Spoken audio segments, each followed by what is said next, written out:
Hey there, guys, and welcome back to the Travis and Damian podcast, episode 161. You can listen to us on Spotify, Apple Podcasts, YouTube, and more. Today, we're talking about the Nintendo Switch 2, Invincible Season 2, Spider-Man Brand New Day, Daredevil Born Again, and more. But as usual, we will begin with our recent... Actually, no. This episode, we are going to start with the Switch 2 discussion. Messed up in that script. But then afterwards, we will talk about our recent activities. So we're going to talk about the newest, hottest thing on the gaming scene, which is the Nintendo Switch 2, because the massive direct dropped a little shortly after we did last episode, and that has been the hot discussion as of late. So first, we're going to talk about the direct itself, sort of our thoughts on it, and then we'll get into everything after the direct and sort of the aftermath of everyone talk about the prices of the games, the pre-orders, game key cards, etc. Literally anything and everything regarding the Switch 2. So first up, the direct.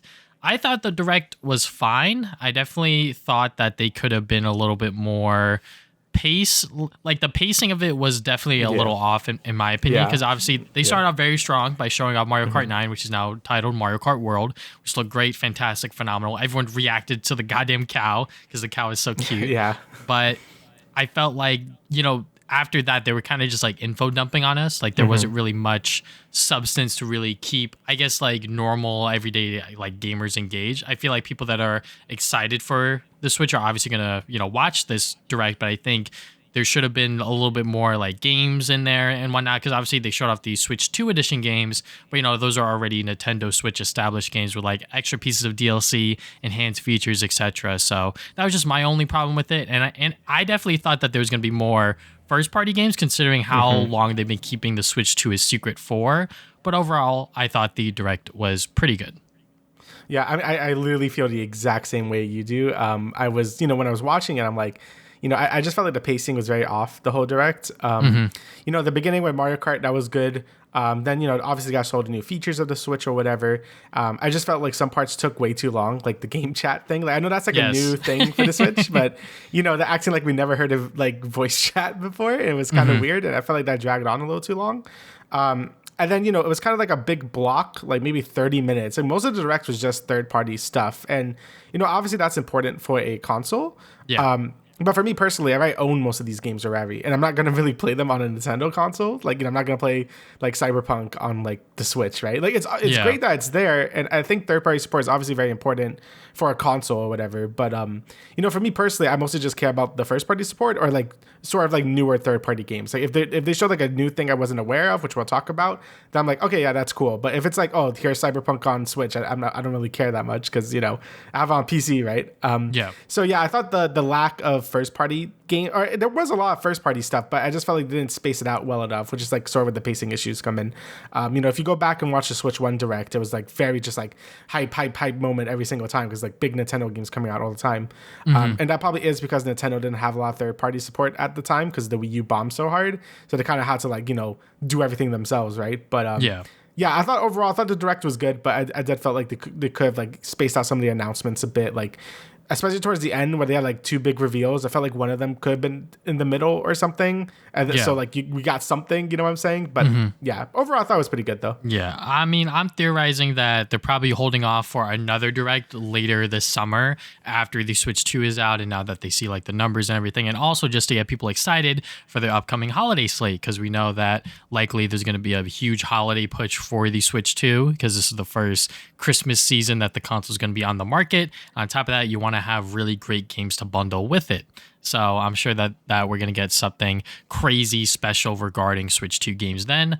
But let's just talk about the major bullet points from Nintendo's side of things for the Switch 2. So first up, Mario Kart World. Let's just talk about that right off the bat. The game looks phenomenal, putting the price aside and everything like that. Yeah. I think the game looks freaking fantastic. Everyone, like I said, freaked out about the cow and just like the large roster of characters. I love the art style that Nintendo is going for, really leaning into this sort of cutesy Mario Wonder-esque sort of art style, and really having Mario and friends be super animated, super, like I said, cutesy, cartoony in a sense, and obviously Donkey Kong's new design is something that they're really pushing forward with Donkey Kong Bonanza. But yeah, and I saw only the first Treehouse presentation of Mario Kart World because I don't want to necessarily spoil myself or anything, but I know that they have a new like knockout tour thing, which is pretty much a battle royale thing. I love that Nintendo is so late to the battle royale sort of craze, but they're using it in a way in like so many of their games like Mario Party and now Mario Kart. I think it just works perfect. So I'm very, very excited for Mario Kart World. I know that some people are pissed off on like certain things like, oh my God, you can't customize your carts or whatever. But I'm like, that portion, I honestly was kind of just picking whatever every single time. I don't know why people are so upset about that. And obviously there's going to be like a really good cart that's like competitively viable, quote unquote. But even then, I feel like just picking whichever cart you like, whichever one looks cool, whichever one fancies your sort of taste or whatever, I think that that's perfectly fine. Yeah, I mean, I actually did see like some of the other Treehouse presentations because I think they did like 2 or maybe 3 for Mario Kart. They did a lot. So one, they just show like actually I think it was 3. So one, they show the Grand Prix mode and it looks great. You know, it's kind of what you expect, but sort of the whole gimmick with this game is the sort of open nature of it now. So like every track would like connect to each other now. So like whenever you do complete a track, you would like go towards the next track basically in like a seamless like sort of drive, right? That's kind of why Knockout Tour works because you would like go through checkpoints as you go through the different tracks, and if you aren't in a certain place, then you get knocked out, right? It's actually interesting hearing about this game mode because back a few years ago, it was very rumored that they were like sort of making like a battle royale Mario Kart or whatever the fuck, and I guess this is where that was kind of coming from. So and from everywhere I've heard, from all the previews I've heard and stuff, like people love this game mode, right? It seems very sweaty. You know, it seems like people have to be really good to be at this, which is not me. I'm horrible at Mario Kart. But it seems like a really fun, sweaty game mode, and it kind of like illustrates the open nature of this game, being like going from track to track seamlessly, having like basically one really, really long race, right? And I think that's a really cool mode to have. And you know, the Grand Prix itself, it's cool that they're sort of shaking up. Like, this whole game seems to be really shaking up the Mario Kart formula, which I really do appreciate. You know, I'm not like the biggest Mario Kart fanatic or whatever. Like, I think I like the games, obviously. Like, who doesn't like Mario Kart? But you know, I feel like by the time Mario Kart 8 came out, I was kind of ready for like a sort of like a change in the formula, I guess. Like my favorite Mario Kart is DS because that game I felt did like a lot of different stuff with like the mission mode and stuff. And I'm hoping we see a return to that with this game due to its free roam mode where you could like sort of like explore the world, not just the tracks or in between the tracks. So you could like go off road and do a bunch of random shit, right? Like we don't know what that is yet, because it's supposed to be a dedicated Mario Kart Direct like on the 17th for some shit. And I guess that's going to show off like more about what free roam is actually going to offer this game, right? But besides that, I think the Grand Prix and stuff, like all that stuff looks really cool. How the tracks connect to each other. I know some people are concerned because there's a lot of like straightaways, because when you're like moving to the other track, it's kind of just like a road or whatever.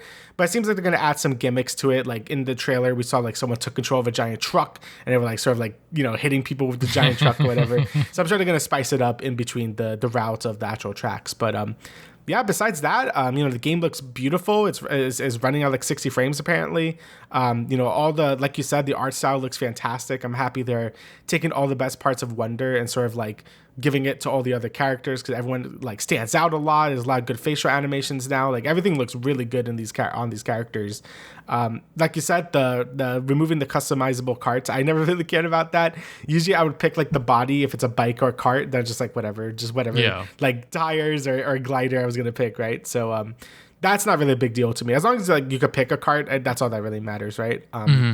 And you know, I wasn't sure if this game would be enough for me to be like a big launch title, right? Because I'm like, oh, Mario Kart is going to be a launch title. Like obviously for a lot of people, it is going to be like that. That's good enough, right? But for me, I like more, you know, like Zelda or 3D Mario, something else I could really like sink my teeth into. But after seeing like the gameplay and Treehouse presentations, I'm like, yeah, you know what? I think this is going to be a very meaty launch title.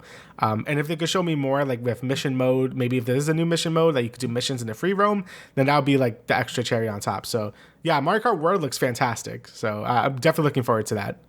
Yeah. I guess we'll talk about the next sort of big Nintendo Switch 2 feature that we were alluding to, which is game chat. This is Nintendo's Discord, if you will. I will give props to them for showing that the face cams and the gameplay were running at 10 frames per second, and sort of not shying away from sort of like the crusty nature of game sharing with your friends, and sort of how it will actually look when you load it up in your Nintendo Switch 2, which is what the new C button is for that game chat feature. So yeah, I mean, I think that this is pretty cool, especially since, Discord has been a thing for years and years and years. And obviously, Nintendo will never partner with another company to do what they're doing. They'll just make it themselves. And I mean, it looks fine. It looks cool. Obviously, I think sort of sharing your game, if it's not directly on PC, it's a lot harder when it's like on a console, obviously, because like you need a capture card to do that, and not everyone has one of those. So I think that this will definitely have its little niche, especially for kids these days. If they only game on a Nintendo Switch 2, it will definitely be used a lot for them. I mean, like, back in the day when me and Damian would play on like fucking Xbox 360 and PS3, we would use the Xbox 360 game chat and then play on the PS3. And, like, kids these days, they have so much great technology that allows them to do it seamlessly on literally everything. So, game chat, I think, will definitely have its place. But I think for us personally, and I think for a lot of adults out there, they'll just continue using Discord. Yeah, I mean, I might use it as like a meme.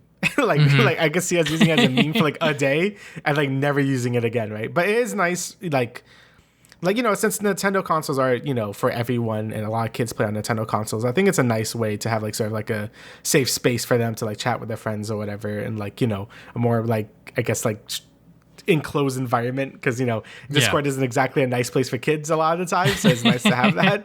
But again, most kids are just going to use Discord. Most people in general are just going to use Discord because it's just better. For a second, I thought it was Discord, because I'm like, oh, like the boxes look the same when it was showing it, but no, it's just kind of copy the UI from Discord to put in their own game chat system. So they're really marketing this as like the big feature of the Switch too, and it's kind of just whatever. Like, it's nice to have, and it should have been on the Switch to begin with. Like, I'm sure this is going to be great for Splatoon or for other games that actually like do need it. But I think you have to add people. Like, there's no way to do open lobbies with this shit, right? Like, there's no way like you load into a Mario Kart game and everyone's like fucking screaming at each other, right? Like, there's no way. But that would be nice to have for something like Splatoon, if you could like join team chat. That would help probably a lot for that game. But I think overall it's a nice feature. I'm glad it's there, but I'm never going to use it. And they spent like way too long talking about it in the direct. So also the game share was like 5 frames per second, which wasn't also like great. I guess the next thing, like the next major Nintendo first party thing, is the Nintendo Switch 2 Welcome Tour. So this is basically what should be the packing game for the Switch 2. Basically just explains how to use the Switch 2. It's kind of like a isometric top-down thing where you like explore the Switch 2, kind of like what Astrobot did, like Playroom, where you kind of like explore the PS5 and see what features it have, but in like a more interactive, fun experience or whatever. And obviously that's a great idea, right? I think that's always a good idea to have a game like that when the console launches, because you can see everything the console could do. You can see its limits, and like just like, whoa, this is really cool, right? It gets you excited to play the new console. But Astro Playroom was free, and it came with the PS5. For this is paid for. This is $10 to be able to play this. And from all the previews I've been hearing, it's like not worth that price. Like it's a nice little thing.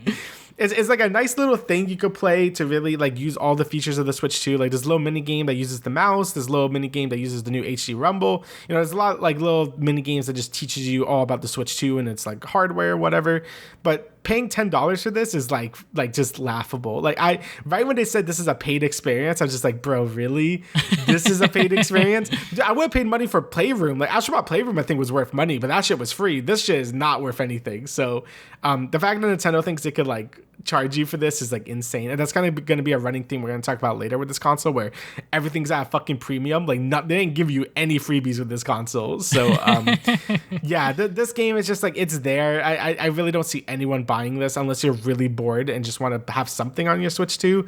But again, most people are going to be playing Mario Kart, so I really don't get the point of this existing if it wasn't like free, Yeah, I mean, it is kind of weird that Nintendo hasn't had like a pack-in game since the Wii, right? And the reason why the Wii was so successful was because of Wii Sports, because of that pack-in game. And it's weird for them to sort of step away from that. Obviously, Welcome Tour is not going to sell consoles, obviously. Like, it's not a Wii Sports equivalent. It's not even like a 1-2 Switch equivalent, Like, this is something that definitely should have been on the console, pre-downloaded with every single Nintendo Switch 2, and it's just not a thing. For it to be $10 is even a little overpriced, you might say. I did obviously only see what was shown in the direct, and it is literally like sort of like a copy and paste of like Astro's Playroom, but not like as endearing or like as cutesy, or maybe even not even as referential as Astro Playroom was. Like, I still have yet to play that myself, but just from the looks of the welcome tour, it just looks like a straight, just like, all right, here's some manuals. This is what the Switch 2 could do. Here's some little mini games to show you the mouse function, sort of what the console can actually do. And for it to be $10 is egregious, and I think that Nintendo is just trying to nickel and dime their customers, if you will. Yeah, it's pretty bad. Like, just being a paid experience is like I really don't think that's the right move. Where Wii Sports, like, Nintendo originally did want to charge for it, but Reggie in his book said, like, you should make this like a pack-in game because it like really sells people on the Wii and what it could do, right? And Nintendo of Japan was very against that, but Reggie really fought for it. And then look at that, it really ended up selling a lot of Wiis because of that game. I mean, like, even my mom and dad play Wii Sports because of how like easy it was to pick up and play, right? And it really showed the like what the Wii was able to do and how strong that motion control gimmick was for that console. So not having that for the Switch, obviously I'm not saying this is gonna be as memorable as fucking Wii Sports if it was free, but it's still dumb. Like, there's no way around it. Like, I think that's a really it's just dumb, right? Like, imagine a different timeline if Reggie didn't fight as hard as he did to get it as a pack-in game, right? I feel like the Wii's legacy wouldn't be as strong. Obviously, we got other games in the future that really showed what the Wii can do, but like Wii Sports sold not just gamers, but just like everyone on that console's capability, and literally every single household, or almost every single household in America, had a Wii, or they knew someone that had a Wii. Yeah, so it just seems like a big mistake from Nintendo, but I guess moving on, we have like another gimmicky game, which is the Drag X Drive. Yes. So basically, this is another tech demo that's sort of like showcasing the mouse controls. So you would use like both mouse, like both Joy-Cons, kind of just like do this because you're in like a wheelchair, I guess. Again, from most of the previews I've heard, they say like it's not a very good game. Like, again, this is a very one note. Like, you use the two like dual mouse, and you do that, you get some hoops, and then that's it, right? So from what I've heard, it's not very good, and it's kind of just there to sort of like just demonstrate how the mouse works. But I feel like other games demonstrate that better. Obviously, Metroid Prime 4 is going to be a big one once that game actually does come out, since the mouse controls work really well with that game. And I feel like they should have launched with maybe like just a first-person shooter, maybe like a very Nintendo-y first-person shooter, just to showcase how the mouse works. Because I feel like this game is just like, okay, it's just another like gimmicky like game just to sell on the thing, and it also looks like something I wouldn't pay more than like $10 for it either. And even then, I'm not gonna buy it anyway. Like, I'm not buying this. So shout out to Jake Baldino. I watched his video regarding his Switch 2 preview, and I think he was talking about Drag Drive, and along with Metroid Prime 4 in terms of like the mouse controls. So when it comes to Metroid, if you're using the mouse to aim and you pick the Joy-Con back up, you could use it as the normal joystick again. Yeah. And I was like, oh my God, that's like so cool and so it's really cool, innovative in terms of like them thinking like, oh, but like what if you want to switch back and forth? It'll do that automatically. I'm like, that is insane. But when it comes to sort of Drag Drive, I think that the sort of charm about this game is going to be everyone struggling with the controls. I think that that's going to be the most funny part if you happen to play this game with your friends, is just everyone at their desk with both Joy-Cons just trying to like move around in this wheelchair and also try to freaking like hoop and like try to shoot threes or whatever, right? Like, I think that will be pretty funny. Obviously, we don't know how much this game is yet, I think, and it will launch sometime this year. But yeah, I mean, it is just a glorified mouse tech demo as I put it here, but I think it is still like a good one to really show and represent what these new Joy-Cons can do. Should have this one been a free pack-in game? I don't know, maybe. I don't know. But, I think that this game will have its charm for like the first month or two, but it'll definitely drop off afterwards. Yeah, it definitely is. Yeah, if it's more than like $10, then I won't bite it. So GameCube to Nintendo Switch Online. So they are using this as an excuse to be a Switch 2 exclusive because they're like, well, the Switch can't really handle GameCube games, which is a fucking lie. maybe that's a lie. Maybe they're actually telling the goddamn truth. Who knows? But this launch lineup is a little crazy. And when I mean crazy, I mean a little bad, kind of. So we got Wind Waker, F-Zero, and Soul Calibur 2. Those are not bad games whatsoever. I just think that when you think of like the GameCube library, a lot of people might think of Wind Waker.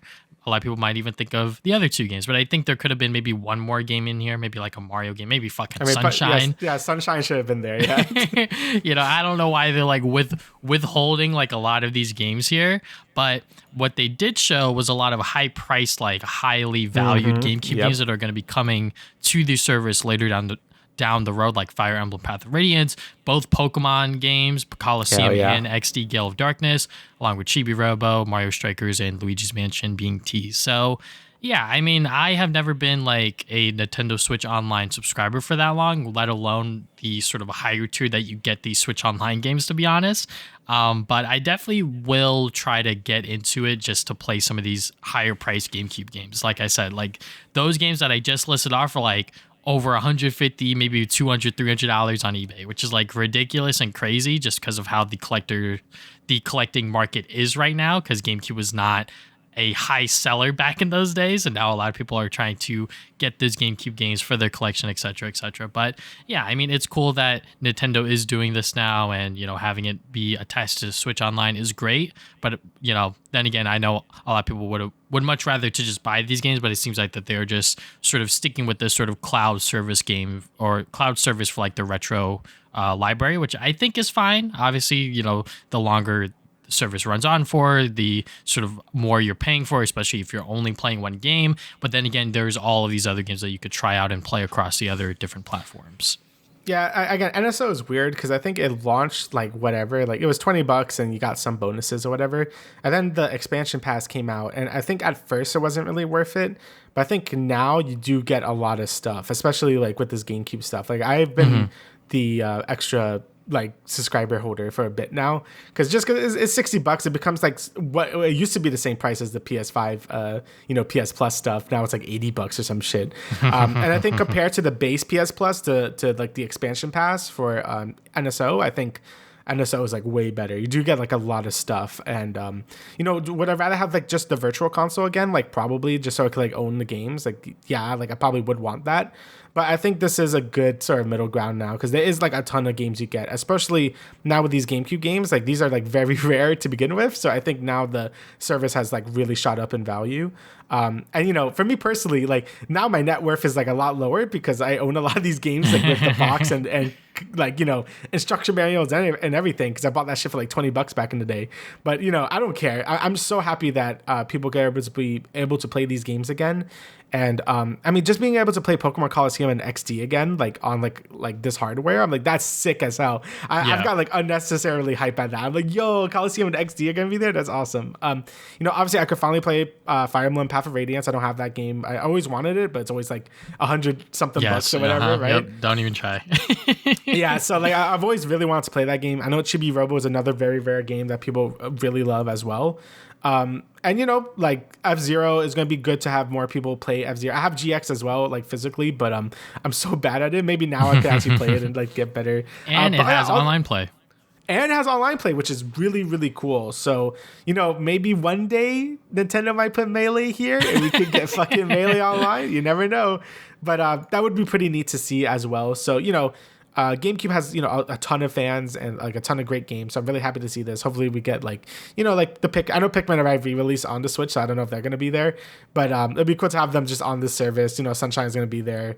I want Metro Prime 2 because I want to play it. So that would be nice to have. So, that might be their solution. That might be their solution. Instead of doing like a full blown like remaster remake kind of thing, they just put it on Nintendo Switch Online and be like, all right, guys, you got like a month or so before Metroid Prime 4 comes out. Good luck. Yeah, that's what I'm hoping for, because I really want to play Metroid Prime 2 and 3 like for myself. But obviously 3 is a Wii game, but we'll see. I goes to see them later down the road adding DS and Wii games now that we have the mouse control. I was gonna be a little awkward with the DS because the dual screens or whatever, but I think now that we have the mouse, that could be a nice substitute substitute for the stylus, and I also think it could be a nice substitute for the Wii pointer, because I know the gyro on the Joy-Cons isn't exactly one-to-one as like Wii controls, so it would be nice to have that as emulator options as well. But overall, I think this is a big win. I think the games that are coming later, which is annoying about these services because they drip feed you so slowly, but we are going to get some bangers later on. And the games that come out, obviously Wind Waker is one of my favorite Zelda games ever, so it's nice to see it there anyway. But regardless, I'm very happy that GameCube is finally on the NSO. People have been asking for it forever, so I'm really happy that it's finally here. So sucks is only exclusive for the Switch too, but whatever. All right, I guess like the next like sort of big games. These are like the last two big games it showed before the Direct ended. Yep. The first one being Kirby Air Riders. So this is obviously a sequel to Kirby Air Ride on the GameCube. Speaking of GameCube, and it's gonna be directed by Sakurai. So Sakurai, this was sort of the next game he was alluding to that he's been working on for the last few years. Since he had that nice bait and switch, because he had that whole YouTube channel thing going on.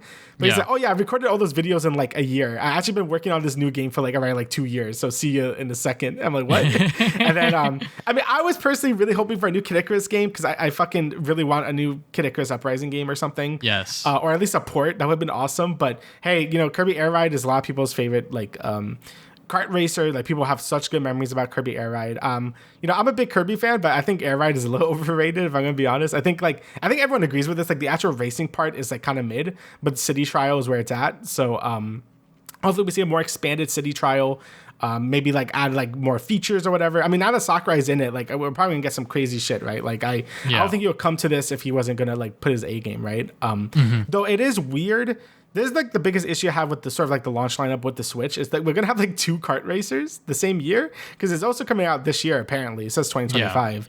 So I think having 2 kart racers in like 1 year is a bit weird, especially because both of their big modes are about not even driving. Right? Like Mario Kart's big thing is like the free roam thing right now, and then Kirby Air Ride City Trial is also like sort of like a free roamy type thing. So I feel like having like 2 open worldy kart racers feels a little weird, but whatever. Either way, it is cool to see Air Ride come back, because I know a lot of people were really excited for this game, and it seems like Nintendo's really sort of like bringing in a lot of like weird stuff for this console, and I do like it. So yeah, Kirby Air Ride obviously is a notorious GameCube game, another one that is very high on the market. I personally have never played it, but I hear mixed things about it, kind of thing. But to see it get a sequel as Kirby Air Riders is pretty exciting, and also to have Sakurai come back is also exciting, which sort of defunks everyone's sort of theory about another Smash game coming to Switch 2. We're probably not going to see that for another like 3 to 4, maybe even never. I have no idea. Yeah, it's going to be a while. Look, Sakurai pulled all the stops with Ultimate, where he brought every single character back and then some, including Sora as like the last fighter. Like it's going to be hoops if he wants to do that all over again, to bring every single character again for the next Smash Brothers game, or maybe even bring a select number of them, which and then that will cause some controversy in and of itself. But anyways, Kirby Air Riders, 2025, pretty exciting. I honestly have no experience with the Kirby Air Ride series. Obviously, Kirby is a much hotter seller than Kid Icarus. I mean, I personally would have also loved another Kid Icarus game, because that is the one Nintendo game that is, for one, fully voice acted, and also very, very good on the 3DS, despite the hand cramps, despite the sort of cramps that you would get while playing the game. That was just such a phenomenal 3DS experience that I think only Sakurai could really think of when it comes to Kid Icarus as a character. Obviously not as profitable as Kirby, so that's probably why Nintendo was like, what about Kirby Air Ride 2? How about that? How about we work on this one for now, and then we'll see about potentially other plans in the future. But dude, it would have been perfect. You have the mouse controls. It would have been so good. I hope that we get something Kid Icarus, something related for the Switch 2, whether it is a sequel or a remaster, like you said. But that's where it is with Sakurai right now. He's working on this game, and I'm pretty excited for it. But I'm a lot more excited for Donkey Kong Bonanza. So I think when everyone first saw this, they thought it was a 3D Mario game. I mean, like, I thought that too, because I was like, this looks like a 3D Mario game. And then Donkey Kong shows up, and I'm like, wait a second, this is just Odyssey 2, but with Donkey Kong. Like, this looks fantastic. Just him being able to pick up the terrain, climb on it, do anything and everything in this open world environment was just so so bizarre and also just so amazing. Like, I just love the way this game looks, and just watching that one treehouse presentation just sold me on this game. You know, I think last episode I was like, it's going to be hard to see a game that'll top Split Fiction as my game of the year. This game might be it. This game might be it. It is coming out on July 17th, and I'm freaking excited for it just because I love Odyssey as a game, and I love the other Donkey Kong platformers. Like, I love Jungle Beat. That was like one of my first sort of like Donkey Kong platforming experiences on the Wii, and I was like, that game kicked so much ass, and I was like, I finished it, and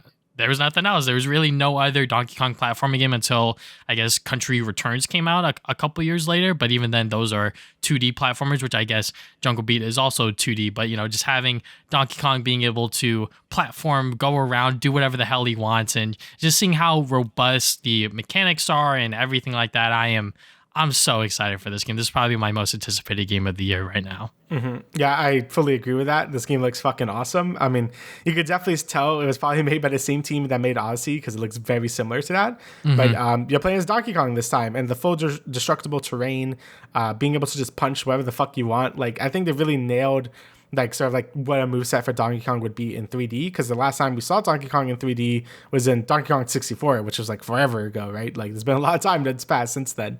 So it's kind of cool to see Nintendo sort of reinvent what Donkey Kong's moveset would be in a 3D environment while still like paying like, you know, respects to like Rare's version of the character. You know, we see like there's some 2D segments in the game that look like Donkey Kong Country. Even a lot of the NPCs have like the random eyeballs everywhere, like sort of like Rare games did back in the N64, so that was really cute as well. So you know, I feel like if you're not sold on Donkey Kong style now, I don't know what to tell you, because I feel I know people like I love the old Donkey Kong design too, don't get me wrong, but I feel like this new design for DK is like very expressive. Like, he's always doing crazy facial animations, he's going crazy with it. Like, it looks so much more livelier than any Nintendo platformer has looked like at all. Like, it looks fantastic, right? And you know, in the treehouse we could see like more like the platforming and what you're going to be doing. You're going to be collecting bananas. Again, it seems like the structure is very similar to Odyssey, but like a bit more open. Like, maybe they're adding in some Breath of the Wild shit in there too. You could sort of climb anything, you could destroy anything. Like, just all about that player freedom. And, you know, I think my main issue with Odyssey was the fact that, you know, there was too many moons. You know, I think that was a big argument for that game. I still love Odyssey, but I feel like Mario as a character couldn't really like most of the time you just want to like jump on shit, right? You just want to platform. I feel like a lot of the gimmicks in that game were about, you know, possessing people with Cappy and then collecting the moons, and it kind of just felt like I wasn't playing a Mario game at some point or whatever.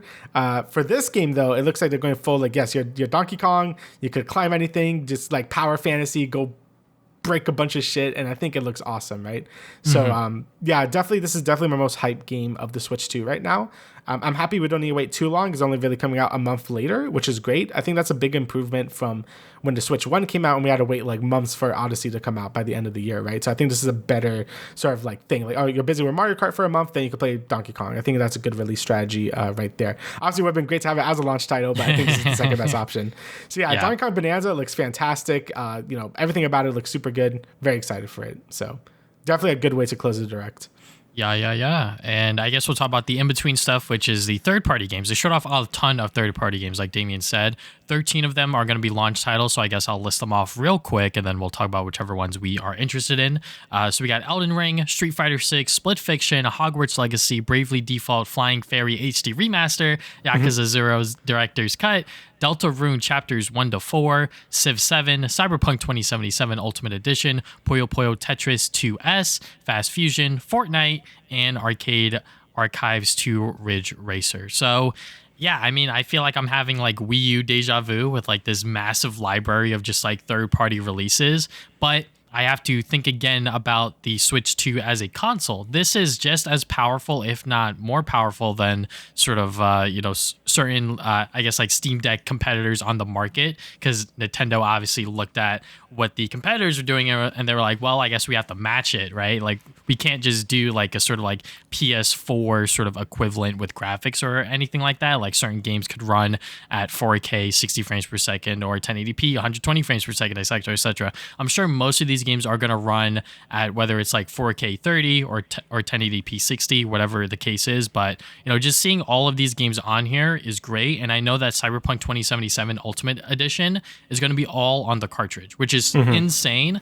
And I'm sure a lot of these other games are going to use the sort of game keycard feature, which is also another thing that we will talk about a lot more later on with the whole misinformation thing. But just quickly, it is replacing the download key codes. So instead, it will be on the cartridge. You insert the cartridge, and then it'll start downloading the game. It's pretty much the same thing of when you buy like a PS5 game today. You just insert the disc, and then it will pretty much start downloading the game. So this allows you to resell it, let a friend borrow it, whatever, and you still have ownership of that. And I love that. As someone who has a ton of crap, I love collecting video games and having my games physically. This is another sort of great way to do that. Obviously, it's not on the cartridge, so obviously game preservation is not there, but at least you still have ownership of that product. Mm-hmm. Yeah, so obviously this is like sort of like a far cry from what the Switch had third-party support-wise. It seems like every developer under the sun does want to like make something for the Switch 2 after seeing the success of the Switch 1. When the Switch 1 came out, like I said before, like not a lot of third-party support was there because the Wii U did so fucking bad.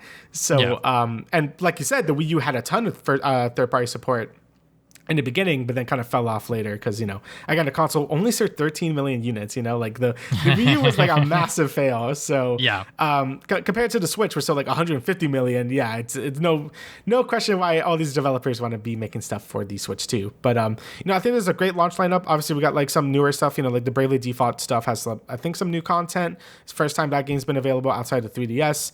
Yakuza 0 Director's Cut is adding like a whole new dub stuff to that game, so like they're re-recording everything, dubbing over it, and then adding a bunch of some other content as well. Deltarune is a big one. We finally got a release date for chapters 3 and 4. I'll probably play it on Switch too, just so I could use the console, but we'll see. But yeah, and of course Cyberpunk is sort of like the big one. Like I was saying before, it's sort of like a good stress test of like what a console could do nowadays. Crysis used to be the OG example, but now I think Cyberpunk is a really good example of what a console could do. And from the previews I've heard, apparently the game runs really good. Like, I think it's 30 frames, but it looks good. The Switch has access to DLSS, so it's probably using a bunch of that. Apparently this build is also, like, it's 7 weeks old, apparently. Like, that's what the CD Projekt Red people say. So they worked on this very fast, and they got it working really well. I really have to give props for them for fitting all this in one cartridge, because not even Square could do that for like a 10-year-old 3DS game, right? So I do applaud CD Projekt Red for doing that. Plus having the DLC as well. Apparently there's mouse controls. You could use gyro aiming. Like they did a lot for this port. So big props to CD Projekt Red for doing all that for the Cyberpunk port. But yeah, it seems like a really strong third-party offering. And if you only had a Switch, I think this is a great time to experience a lot of these games. Like Elden Ring, Split Fiction just came out, so that's a great one to probably play on Switch. Just hand someone the other Joy-Con and there you go. So yeah, I think this is a great third-party lineup, and all these games are coming out when the Switch 2 comes out as well. So you didn't play any of these games and you got your new system, then definitely give a lot of these games a shot because a lot of them are good. Especially Fortnite. I love Fortnite. Oh yeah, especially Fortnite, dude. They're gonna add Adventure Time. I'm very excited for that. Okay. There's some other third-party games that are not going to be at launch, but they will be available later on. Notably, Hyrule Warriors: Age of Imprisonment, and obviously the FromSoft exclusive 2026 game, The Dusk Blood. So those are the main two that I really want to point out. I think no one had on their fucking bingo card that a FromSoft game was going to be a exclusive to the Switch 2. No, that was never going to happen on anyone's minds, but the fact that it is happening, it seems like that Nintendo really wanted to work with them and get a game up and running for their new console, and a lot of people are excited for it, and I'm excited too. I think it's like a PvP and also PvE game also, something like that. They're doing something weird with it, a FromSoft thing, if you will, so I'm sure that will gain a lot of traction and probably a lot of sales for the console. Plus sell some NSO memberships, I guess. It's supposed to be like a PvE game, one of those games where like you kill some bosses and then you also got to fight other people along with it. I heard some mixed things where people, don't really like that type of game, but it's kind of cool that FromSoft is kind of like branching out and exploring these more multiplayer focused games. Like I know Elden Ring, like Night Rain, like that new game they're making is also going to be sort of like a co-op experience as well. So it's kind of cool to see them branch out to different like sort of like things, right? Because I feel like they've always been like, okay, we gotta make a Souls game, right? Like there we go, and they've been doing that for years and years and years. Obviously, they made Armored Core 6, which was like a cool like sort of break for them, but for the most part, I feel like they've been making sort of similar games that like the past like 10 years or whatever. So it's cool to see them branch out and do something So like really different, and having it be exclusive to the Switch 2 is a massive like W from Nintendo to get, right? Like obviously exclusives are going to be like, you know, if you like them or hate them or whatever, but for Nintendo themselves, that's a big get to get, and I was not expecting it to be like an exclusive for the Switch 2. So definitely going to get a lot of people that are into Souls games to buy a Switch 2 if the game is good, of course. And then, of course, we got the Hyrule's Age of Imprisonment. I mean, it's a Warriors game. You know, I like Warriors games. Though I will say, I do think Age of Calamity, which was the last one they did for Hyrule Warriors, was probably one of the weaker Warriors games they did. Like, it was good, but like I do feel like the performance was obviously a huge issue with that game, which hopefully isn't going to be a problem with this game. But that was a huge issue with that game. That game was running at like 15 frames per second. It was pretty bad. You know, the plot was like a big thing. Like usually I wouldn't care about plot in a Warriors game or a Zelda game or whatever, but it kind of like put a lot of emphasis on it, like, oh, find out what happened in the Age of Calamity, like why did Ganon do all this shit or whatever the fuck, and then like it just became like a fan fiction, and it got really bad and weird. So I'm like, okay, what was the point of this? And you know, you don't really have a large roster of characters to pull from either. Like the reason why the original Hyrule Warriors were so good, because you had like everyone. You had like, you could play as fucking Tingle in that game, right? Like that was cool. But in Age of Calamity, you could only play as like Link and like the Guardians and like some other people. Like, there wasn't like a ton of people to play as in that game. And this game is probably going to be even more limited, because Link probably isn't going to be here because, you know, he's like doing stuff, and like it's going to be mostly a Zelda thing. So, which is cool. But I'm just saying, like, there's not going to be like a ton of characters to pull from either.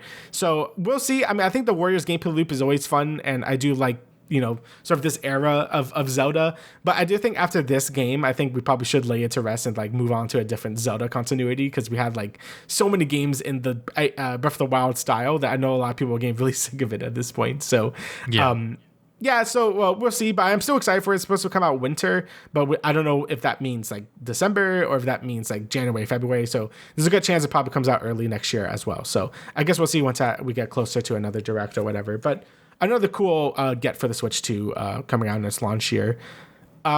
And in terms of other stuff, you know, Enter the Gungeon 2 was another big one for me. This is something I forgot to mention when we're talking about the Switch 2 impressions. The stream itself was fucking awful, by the way. Oh, like, yeah. Like audio desyncs, the stream freezing up everywhere. And this is where I got really mad, because I was really starting to get annoyed, because I'm like, why is it so like desyncy and like so awful? Like, what's going on? And then when the stream was frozen on this one game, and then there's a Enter the Gungeon 2. I'm like, what the fuck? Enter the Gungeon 2, I want to see that. So I had to go back and watch it later.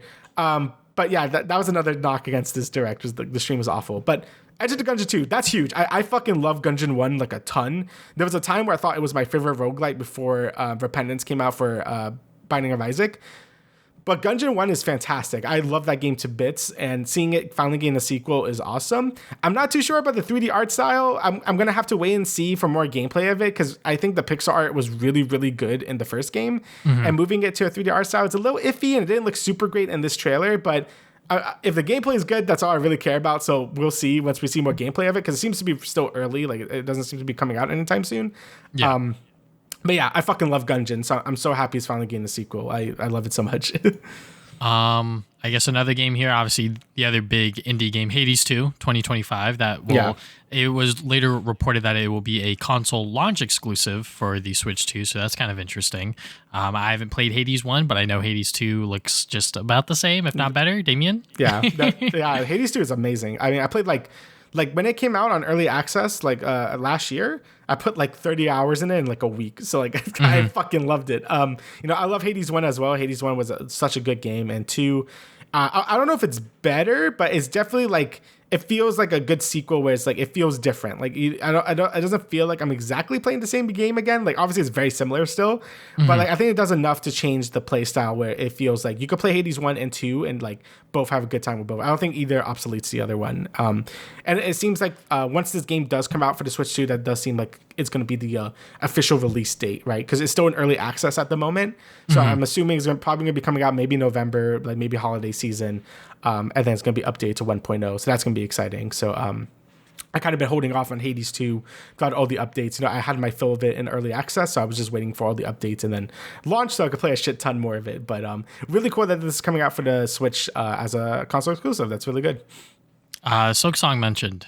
That's about it. Silk Song was also mentioned. So, I mean, we got a new release date of this year, so we'll see if Team Cherry would keep to that. You know, I know people have been losing their minds over this game. So we're going to be seeing if it's actually coming out this time. I wouldn't hold my breath. There's still a chance it could get delayed or whatever. But I'm happy for Hollow Knight fans for finally getting this. I mean, they've been waiting for like fucking forever for this game, like 8 years or some shit. I don't even know. So hopefully it comes out soon because their sanity is like really breaking at this point. So yeah. I really don't have anything else to really pick and point out. Is there anything else you want to discuss from the third-party games? Oh no, we already talked about a Marvel game, didn't we? But still good to mention. That game looks awesome still. I mean, we got like remake Final Fantasy VII remake Integrate. It's gonna be on the Switch. Rebirth is also apparently supposed to be on the Switch, so that's gonna be very impressive because that game is humongous. So that's gonna be a cool game to just have on the go. Hopefully it runs well because that game doesn't run very well on Steam Deck, and I know this console is only like slightly stronger than the Steam Deck, so we'll see how that goes. But still really cool that people could be able to play Integrate as well. I guess we also had the Project 007. I think this is the first time they officially announced this. Like I think we knew IO was making this, but now it's like, yeah, we're making it and it's coming on Switch. So that's neat. Those are the same people that made the new Hitman games. If you didn't know, looks pretty cool. But besides that, yeah, I think that we covered like most of like the really big ones that I want to mention. And like Borderlands 4, I guess. But I'm not going to play it on Switch. So yeah. Nintendo Switch 2, the console. Let's talk about that real quick, sort of like the quick specs and things that they showed off. So obviously a bigger screen, same thickness. I think that's pretty impressive. It's going to be a 1080p screen. You can get up to 120 frames and HDR support, magnetic Joy-Cons, mouse controls. We've talked about that a bunch. The microphone on the console is also going to have noise cancellating, so that'll be interesting. 3D audio. The new stand is what they call sturdy. There's going to be 2 USB-C ports, one on the top and one on the bottom. That's one good. On the bottom is the only one that will charge the console. Actually, I think the one on top is for the camera or whatever. So okay. And then the internal storage is 256 gigabytes, and there's a new dock with a fan, 4K resolution for supported games. So, yeah, I mean, I guess the first thing that I want to talk about is the 256 gigabytes, because obviously every single console that comes out these days never has enough goddamn space. But 256 gigabytes, I mean, when you consider how big Switch games are, they're not usually that big unless you're buying a ton of like third-party support games. I feel like 256 gigs is fine. I mean, I have yet to get extra storage for my Switch. I don't think I've ever bought like a micro SD card or anything like that. So, I guess that's what I get for buying games physically. But, I think 256 gigs is fine. Obviously more is better, but they have to sell memory cards, guys, and it's only micro Express now. Express, yeah. So you cannot use regular micro SD cards. So if you got a bunch of those will not work on the Switch 2. You have to buy new ones. Yeah, so very unfortunate to do like the Vita thing where like they had to buy like a special SD card just for it to work or whatever. Which was, that's not great because it could like, charge you way more for that shit, which is, on top of the other prices we'll talk about soon. But, I think the specs for this console are really good. Like I said before, I think there's a lot of nice features in there. From the previews I've heard, it just feels very premium. The screen isn't OLED, like it's not OLED, which I know some people were really disappointed by, but apparently the screens is still really nice. Like the colors are very vivid. It has like 120 frames, right? Like that's insane. So it's still like a really quality console. HDR support 4K. That's crazy on a Nintendo console, right? I don't think I ever would thought they would do that before. So yeah, these are all really nice things. It's basically all I wanted from a Switch 2. Like I know some people are sad that there's no like major gimmick with this thing, like, oh, it's just the Switch again. But I think that's fine. Like, most of the time when a Nintendo console has a gimmick, right? Like the Wii with the waggle, 3DS with the 3D, and then the Wii U with the gamepad. I just got sick of it after like a year, right? Like with the Wii games, I'm just like, okay, I got a waggle, whatever. Like I might want to play Sonic and Black Knight. I'm like, bro, I don't want to do this anymore.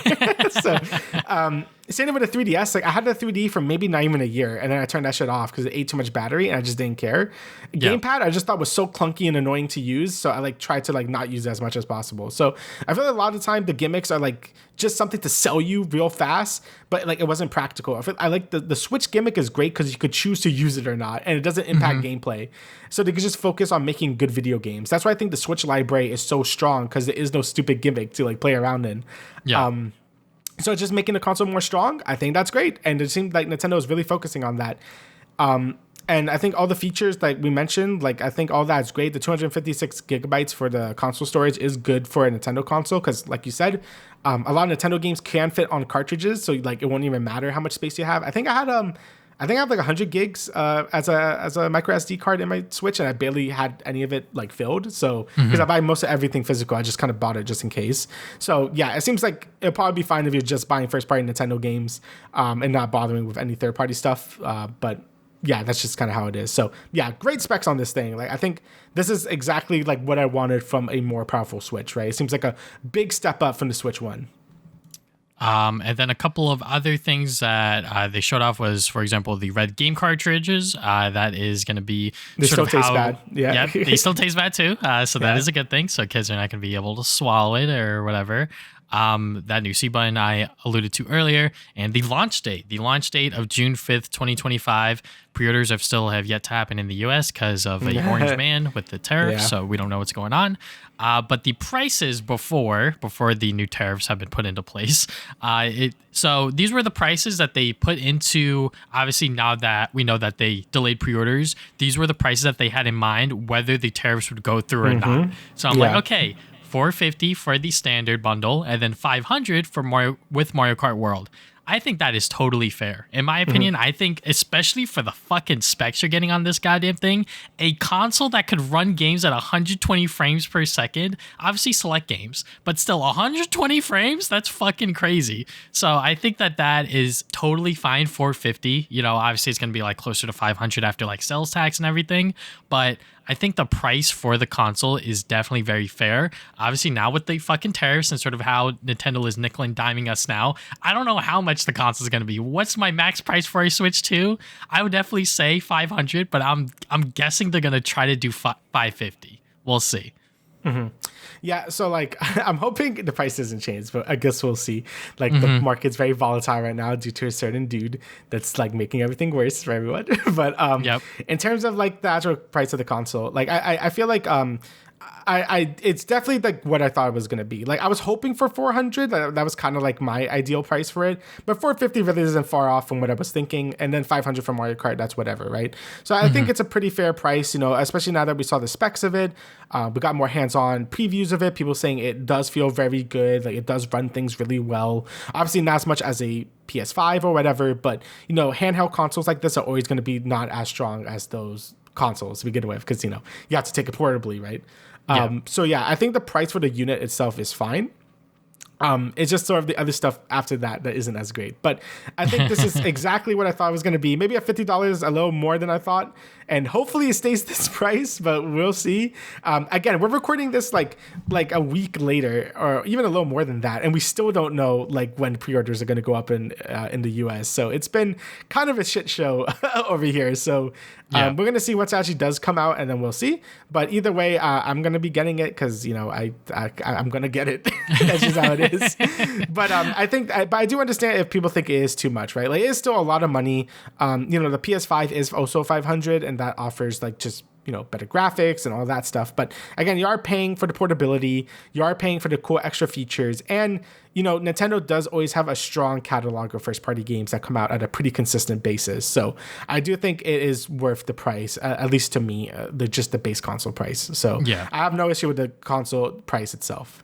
Yeah, and I think like you said, PlayStation 5 is $500, and when that launched, it was during COVID. And now when you try to buy a PS5 now, it's only the slim model, and it doesn't even come with a fucking disc drive. So, obviously both companies are not ideal in terms of like their pricing or whatever. But I think, like I said earlier, for the specs that you're getting for the Switch 2 and what it can do, $450 is like, I would say perfect. I think that is like very fair and very justified for what you're getting. But yeah, we'll see where that price is after, Nintendo decides after the tariffs and everything. But do you want to talk about the Switch 2 edition games when we get to like the misinformation stuff, or do you want to talk about it now? We can talk about some misinformation. Okay, so we'll talk about the Switch 2 edition games when we get to it a little bit later down into the show. But first, I want to talk about prices. Yes. So while we are on prices, let's talk about that. So obviously no one knew how much the games were going to be. And then it came out after that. I think some other region, it was like $10 extra for like the the physical versions, but like that was not true for us in the US. It's going to be either 80 or 70, which is still fucking high. So first up, Mario Kart World is going to be $80. And then Doug Bowser tried to justify that price, saying like, yeah, you know, like we look at every single game, yada, yada, yada, whatever. Donkey Kong is going to be 70, along with Breath of the Wild Switch 2 edition, which is like fucking crazy, along with some other like Switch 2 edition games. I think, what's it called? Kirby, Tears of the Kingdom, and Mario Party are going to be $80 fucking dollars. So yeah, let's just talk about that real quick. So $80 for a video game. Obviously, I would say, you know, even though the PS5 is like, what, 5 years old now, I feel like we just went to 70. We just made $70 the standard. So now we're jumping to 80. And obviously, that's an extra $10. And then when you take into consideration sales tax, you're going to be paying a little bit more because now the price is higher. Yeah, this just sucks, you know, and obviously people were so fucking pissed. They went on the Nintendo Treehouse and said, drop the price. Everyone just spamming the goddamn chat with that. I'm not trying to justify the $80 price point because obviously I'm going to fucking buy Mario Kart World either way. Yeah. But, you know, like, I'm not going to lie to myself. Like, yeah, I'm going to boycott Mario Kart World because what the fuck else am I going to play on my Switch 2, right? Like, what else? So I'm not going to fool myself and say I'm not buying it because it is $80. What I am saying is that I think jumping to $80 right now is a little fast. I think, obviously, Nintendo knows that this game's going to sell like hotcakes, right? They know that whether they price it at 60, 70, and now 80, it's going to sell well. So they're like, fuck it, we're going to get an extra $10 out of you guys because you guys are going to buy it, right? What else are you going to play on your Switch 2? Like I just said, what else are you going to play? And like I had like this fucking like tinfoil hat theory. I'm like, look, you guys bought Tears of the Kingdom for $70 on the original Switch. Look what you did. You know, like I'm not victim blaming, but I'm just saying, y'all bought a $70 Switch 1 game. Obviously, it's Zelda. So, you know, like you guys wanted a Zelda Breath of the Wild sequel, but it's $70. I didn't pay $70. I waited for it to be on sale. I bought it like maybe like 6 months ago. So, you know, I'm not part of that, but I'm just saying, y'all bought it at 70, so now Nintendo feels a lot more comfortable to charge you guys 80. But yeah, I think $80 is a little high. I think they definitely should have kept it at 70 just to make sure that the market stays stagnant with the prices, because now people are like, oh my god, GTA 6 is definitely going to cost $100 or whatever, but that's a whole other topic. But yeah, I think $80 is high. They definitely should have stayed with 70, but yeah. I 100% agree. I think $80 is like fucking ridiculous for like a base version of a game. Like, you know, when it comes to like the market and like inflation and all that stuff, like obviously we're not gonna be that knowledgeable about that. But you know, most people aren't making more money than inflation is keeping up with, right? Like our purchasing power isn't getting stronger as these companies are raising prices. Like that's just not how this works. So when we're not getting raises or not getting more money, and games and any entertainment stuff is costing more money, they're definitely going to see an impact in that. Like there's going to be a lot of people that just cannot justify paying $80 for a new video game, right? Like even like a lot of families, like Nintendo consoles are targeted towards families a lot of the time. And, you know, a lot of families are struggling at the moment. And seeing like an $80 game that your kid wants, you're going to be like, no, that could be like literally food for us, you know? Like, like you're going to have to really pick and choose like what you want and what's more important. So I feel like $80 is definitely a big mistake, no matter how good the game is. I feel like, why are we doing this? And obviously, just like Travis, I mean, I am gonna buy the game, but even though I want to buy the bundle, which is gonna like have the game at $50 instead of like 80. So I guess that's also why they're doing it. So it feels like you're getting more of a deal or whatever. But still, $80 for a single video game is insane. And you know, I think everyone was expecting $70 games, right? Like I was fully expecting $70 games with the Switch 2, like 100%. Like, you know, when Tears of the Kingdom came out and it was $70, I'm like, okay, well they're doing this because this is sort of like the last big Nintendo exclusive of the Switch, right? Like the big blockbuster one for the Switch 1. So they want to like sort of like get people into the $70 mindset or ravi. That's kind of what I thought when I bought Tears of the Kingdom. So then when the Switch 2 came out and then I saw Mario Kart was 80, I'm like, oh no, right? So So yeah, and now with this, and what Doug Bowser said about the variable price structure, like yeah, that's good in theory, but that means just the ceiling is just higher now. So like, what's stopping them from making like a game like Metro Prime Remastered, which was $40, now it's gonna be like $50 on Switch 2. They did the same thing, right? If Metro Prime 2 got the same treatment, they'll just raise everything by $10. So yeah, it's not really helping anyone. You just kind of raise the ceiling instead of lowering it. Like they're never gonna make a $40 game again, probably. Like unless it's like really like low quality or whatever, and they don't give a shit about it. But most games are gonna be like way more increased in price, right? So yeah, definitely not a big fan of this like at all. Mostly because a lot of other companies can now be eyeing at this and be like, oh, it's okay to charge 80 for a game now. Like we're 100% going to see it from other developers and publishers now. And that sort of thing that really made me like hate this more. Not the fact that Nintendo is doing it, but the fact that everyone is going to do it. And now like every new game might be 80 now or 90 or whatever the fuck. Like, you know, GTA, like people are saying, could be $100. And now I could believe that a lot more comfortably now because I'm like, yeah, Nintendo just broke that seal. So we're probably are going to see like these ridiculously priced games for just the base game, right? So $80 for a game is fucking absurd. And then all the other bullshit like the Breath of the Wild costing $70 with the Switch 2 edition that apparently doesn't even come with the DLC. I don't know how true that is. That's how people like that's true, right? Yes, apparently IGN reached out and they were like, does it come with the DLC? And Nintendo came back to them and was like, yep, it does not come with the DLC. That's just insane. And this is what I was talking about earlier in the podcast where everything just feels like they're nickel and diming you and like they want every last cent from you. There's no freebies with this console. Everything got paid for a premium and then some, right? And that's what's really been rubbing me the wrong way about this. You know, we see this for every company. Whenever a company had a really good console gen, the next console gen, they have to act like the worst people ever, right? Like you always want these people to struggle. You always want companies to struggle because then they like care about the consumer, right? Because it's like a give and take type of thing. So, but now that we have like big dick Nintendo coming in, they think they could do whatever they want, right? So I'm hoping, I honestly am hoping we're getting a 3DS situation with this console where maybe it doesn't sell as much as they want just due to like global economy standards because no one has like a ton of money to spend at the moment. And then they reduce the price like the 3DS and, you know, they reduce the price of the games and stuff. Because right now it's just ridiculous with the pricing, especially with the Switch 2 editions and, just the base price of Mario Kart World, right? It's just crazy.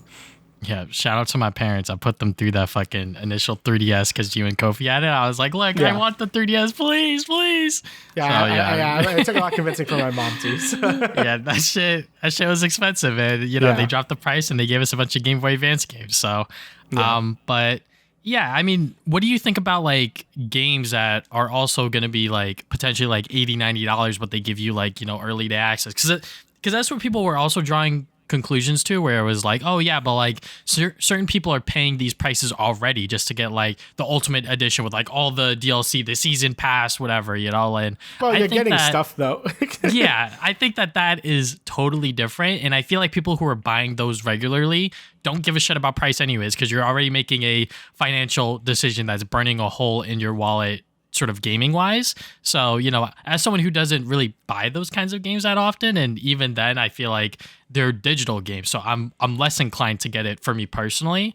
The only time I don't even think I've ever bought a game that was like a couple days early digitally or whatever, but what do you think about that sort of argument, Damian? Yeah, so I feel like it's different because this is the base game. You're getting literally nothing besides the game for $80. At least with those games, you're getting early access, which I still think is bullshit. I think the early access thing is dumb as shit and like it shouldn't be a thing. The game should just come out when it comes out. But anyway, you're getting the early access, you're getting DLCs and season passes. I think that's fine. You're just paying extra. Maybe you save like $10 if you buy it with like the ultimate edition right then and there. I think that's fine for the most part because like you're getting stuff later. Like you're still getting stuff, right? Yeah. So even if the game is base 70, like, and you're paying like maybe $100 extra, like, or you're paying like $30 extra for a $100 edition, at least your money, like you're getting your money's worth technically. Like you should be getting your money's worth, right? Either if you are or not, that's up to you, right? For these games, these are base 80. So if they were to do the same strategy, that would be maybe up to like $120, $140 just to play a game early and get some DLC. Like that's just up to the point where it's like, that's ridiculous, right? Like that feels like financially irresponsible at that point. Like obviously you can do whatever you want with your money. I'm not going to tell you what to do with your money. That's your choice. But like, for me personally, that's just not worth it anymore. Like maybe if it's a game I really, really like and I really want to play, it's like a series I really want to play. Yeah, I think I did it for Persona, like one of the Persona games I did it so I could play a bit early or whatever. Because I know I like that series. I know the game is going to be good. But I did that because that's like a very one and done thing. Like I don't really do that often. But if you're doing that all the time or every game is doing it, then it's just too much, right? It's just too much of a thing if the base price of a game goes up to like how much the special editions would cost, right? So that's kind of why I'm so against this moving past 70. I mean, even moving past 60 was like a ton, like, right? Mm-hmm. Like when I bought the new Dynasty Warriors game, I'm like $70. Like that's crazy. I'm like, oh my god. I bought it anyway, but still. But and another thing that people bring up is the fact that Nintendo games never go on sale. Like I learned that very early on when I had a Wii. I was like, when is Mario Galaxy gonna drop from like 50? But that's when they did the Nintendo Selects thing, which was like a fucking like so far in the past that they will never do again for whatever reason. I feel like all of these companies never do like greatest hits, Nintendo Selects kind of thing, just because they're like, well, people are still buying it at 70 for whatever fucking reason, right? Or whatever, right? I feel like we need, especially now, we need that sort of budget option for a lot of these games that are pretty old, right? Like I feel like Breath of the Wild should definitely be like a Nintendo Selects type beat, kind of thing. But obviously they haven't done any of those in like years and years and years. So, that's another thing that people bring up is that Nintendo games never go on sale, which is true. So it's very hard to get deals on those games, which is why, you got to buy physically because that shit is never going to go on sale on the eShop unless it's like Mario Day or something. But even then, the game has to be like 5 years old for them to be like, we'll chop like $15 off. That's also the main issue is like the fact these games never fucking go on sale.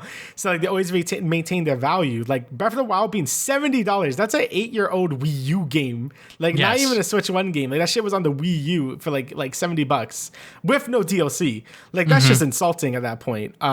And that's why, we kind of need Nintendo Selects again. If they're going to be charging this much, like, games older than 5 years old should be, like, in a Nintendo Select category again. Like, and, they stopped doing that after, I think, the 3DS, like, was the last time I saw them doing it. Yeah. We need to bring that back. Like, there's no way that we're paying, like, $80 for, like, Mario Kart World in, like, 10 years, right? But that's how much it's going to be, like, 10 years from now. Yeah. That's kind of why it hurts more. You can't just be, like a patient gamer and be like, oh, I'm going to wait like 10 years and then I'll buy it. It's not like Ubisoft where like those games go on sale like 6 months later. Yeah, like 6 months later, like 50% off. So that's why I never buy a Ubisoft game at launch. Like, they're going to be like in sale like, immediately. But for Nintendo games, it's like there's no difference between buying it at launch and buying it like 5 years from now because it's going to maintain its value.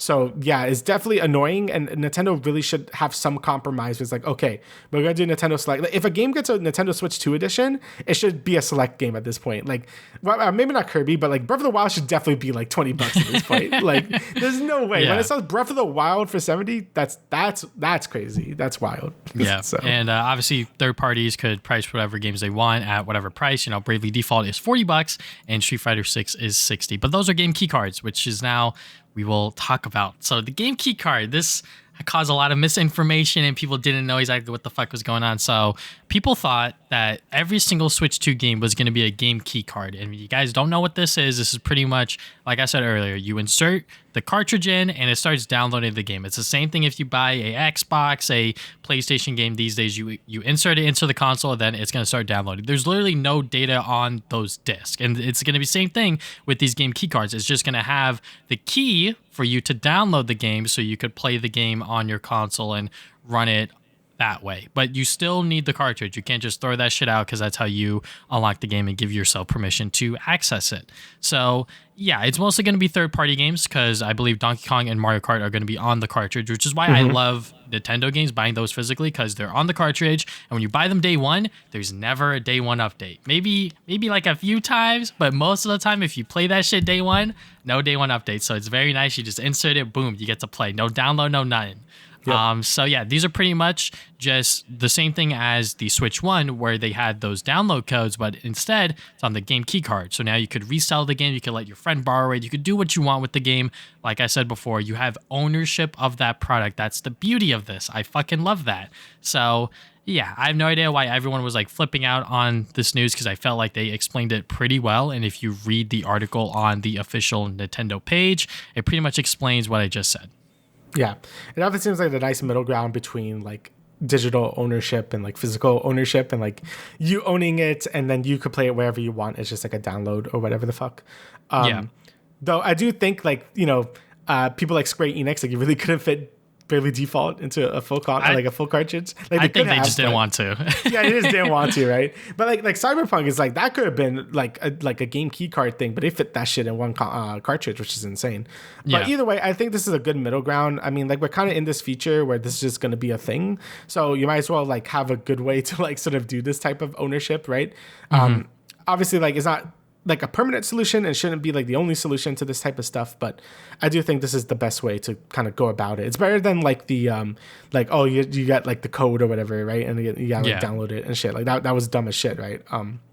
Or the cloud streaming shit. Like, there's a lot of like dumb bullshit on the Switch One, so I'm happy that they kind of found like a universally solution good to middle this ground. issue. Yeah, like a good middle ground.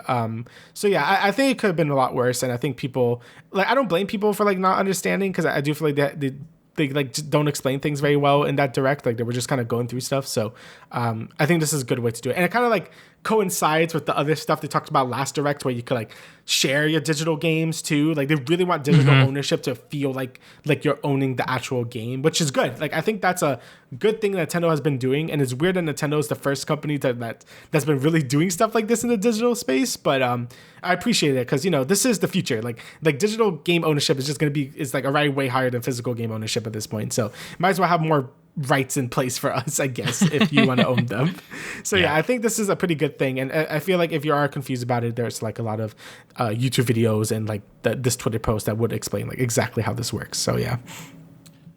Okay, so Switch 2 Edition games, we've already been talking about it throughout this discussion, but just real quick, the Switch 2 Edition games are Mario Party Jamboree is going to have a little Jamboree TV DLC, new modes, Switch 2 features with like the camera and stuff, which we like completely glossed over. But yeah, there's a Switch 2 camera that you can now have. Yeah, you could do that. For certain games, Zelda Breath of the Wild and Tears of the Kingdom. It's going to have higher FPS, HDR, and Zelda notes. Kirby and the Forgotten Lands is going to get a Star Cross World DLC. Then Metroid Prime 4 Beyond is going to have mouse controls, HDR, and 4K 60 FPS or 1080p 120 frames per second docked. And then Legend ZA, they didn't give exact details, but it's going to have enhanced resolution and FPS. So, like I said earlier, Kirby, Tears of the Kingdom, and Mario Party, if you buy those games physically on the Switch 2, which everything's going to be on the actual cartridge, that was like another thing that people were sort of unknown about, was like, are these like upgrades going to be like on the cartridge or not? But it has been confirmed that those are now on the cartridge and not like a download code or something, because like we just talked about with the whole game key card, why would they have a fucking download code? Anyways, those are going to be $80, so that is a huge pill to swallow. And the Zelda games are going to be $10 upgrades, and the Mario Party and Kirby are $20. If you just want to use your already existing Switch 1 version and just want to get those upgrades, you'd either pay $10 or $20 depending on the game. And then certain games like Mario Wonder, along other games that they didn't give exact details about, are going to have free performance boost updates. So, yeah, I mean, the way Nintendo is doing this, it's definitely a little weird, because obviously certain games are getting free updates, certain games aren't, and then certain games are getting like huge, or maybe not huge DLC pieces, but DLC pieces that they're like, all right, $20 or whatever. And then they're reselling these games for like full price, $70, $80. So yeah, I'm kind of miffed by this, because it's just like, if you want like the complete version of like a certain game, like Kirby or even Zelda Tears of the Kingdom, it's like, all right, you got to rebuy for $80. Like that is fucking crazy. But, for them to charge for some of these upgrades too is a little weird as well. I think the Zelda one should be free. Like when I saw that during the direct, I was like, this shit should be free. The fucking Zelda notes, like that's $10 right there. I don't know. Me personally, I think that should have just been like a free update, but. So it's interesting with only for the Zelda games and not the other ones. The Breath of the Wild and Tears of the Kingdom do come free with NSO. So if you do have NSO, those two are included with the expansion pass only, I believe. So like those two do come with it.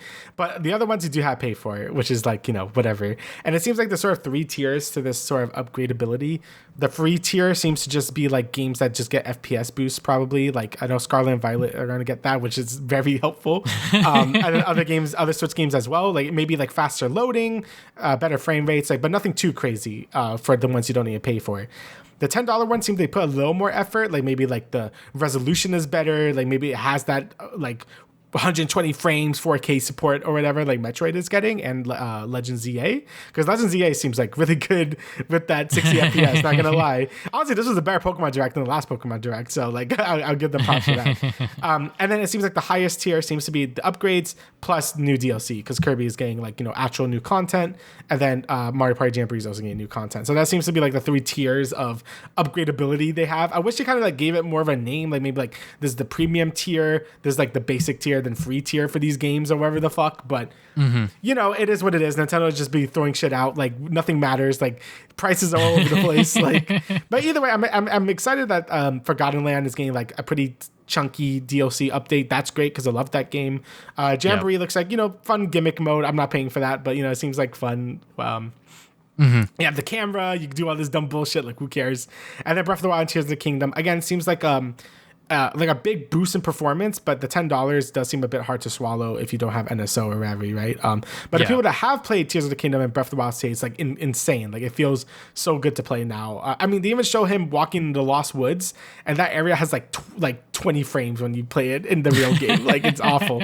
So it's cool to see that these games are getting like the boost they really need. But paying the extra money again, just like I said in the past, they really are nickel and diming you for everything on this console. So this is why buying physically is also a good thing. You get ownership. You also get choices. You get to choose where you pick and buy stuff, because obviously if you don't want to pay that $80 price point for either Zelda game, you could just buy it used on eBay, your local game store, whatever, and then just get that $10 upgrade. Nice, sweet. You probably pay half the price, somewhere around there, for that new Nintendo Switch 2 game. So yeah, definitely a bit strange in terms of how they're doing these Switch 2 edition games. And it sucks that, Nintendo were not so upfront about like what's on the cartridge, what these new games actually entail physically, all this other stuff. Because, Nintendo fans are insane collectors like myself, where I was like, okay, yeah, like does Metroid Prime 4 actually have all the upgrades on the cart? But it looks like it does. So yeah, I'm interested to see where this section of Nintendo Switch 2 goes from here.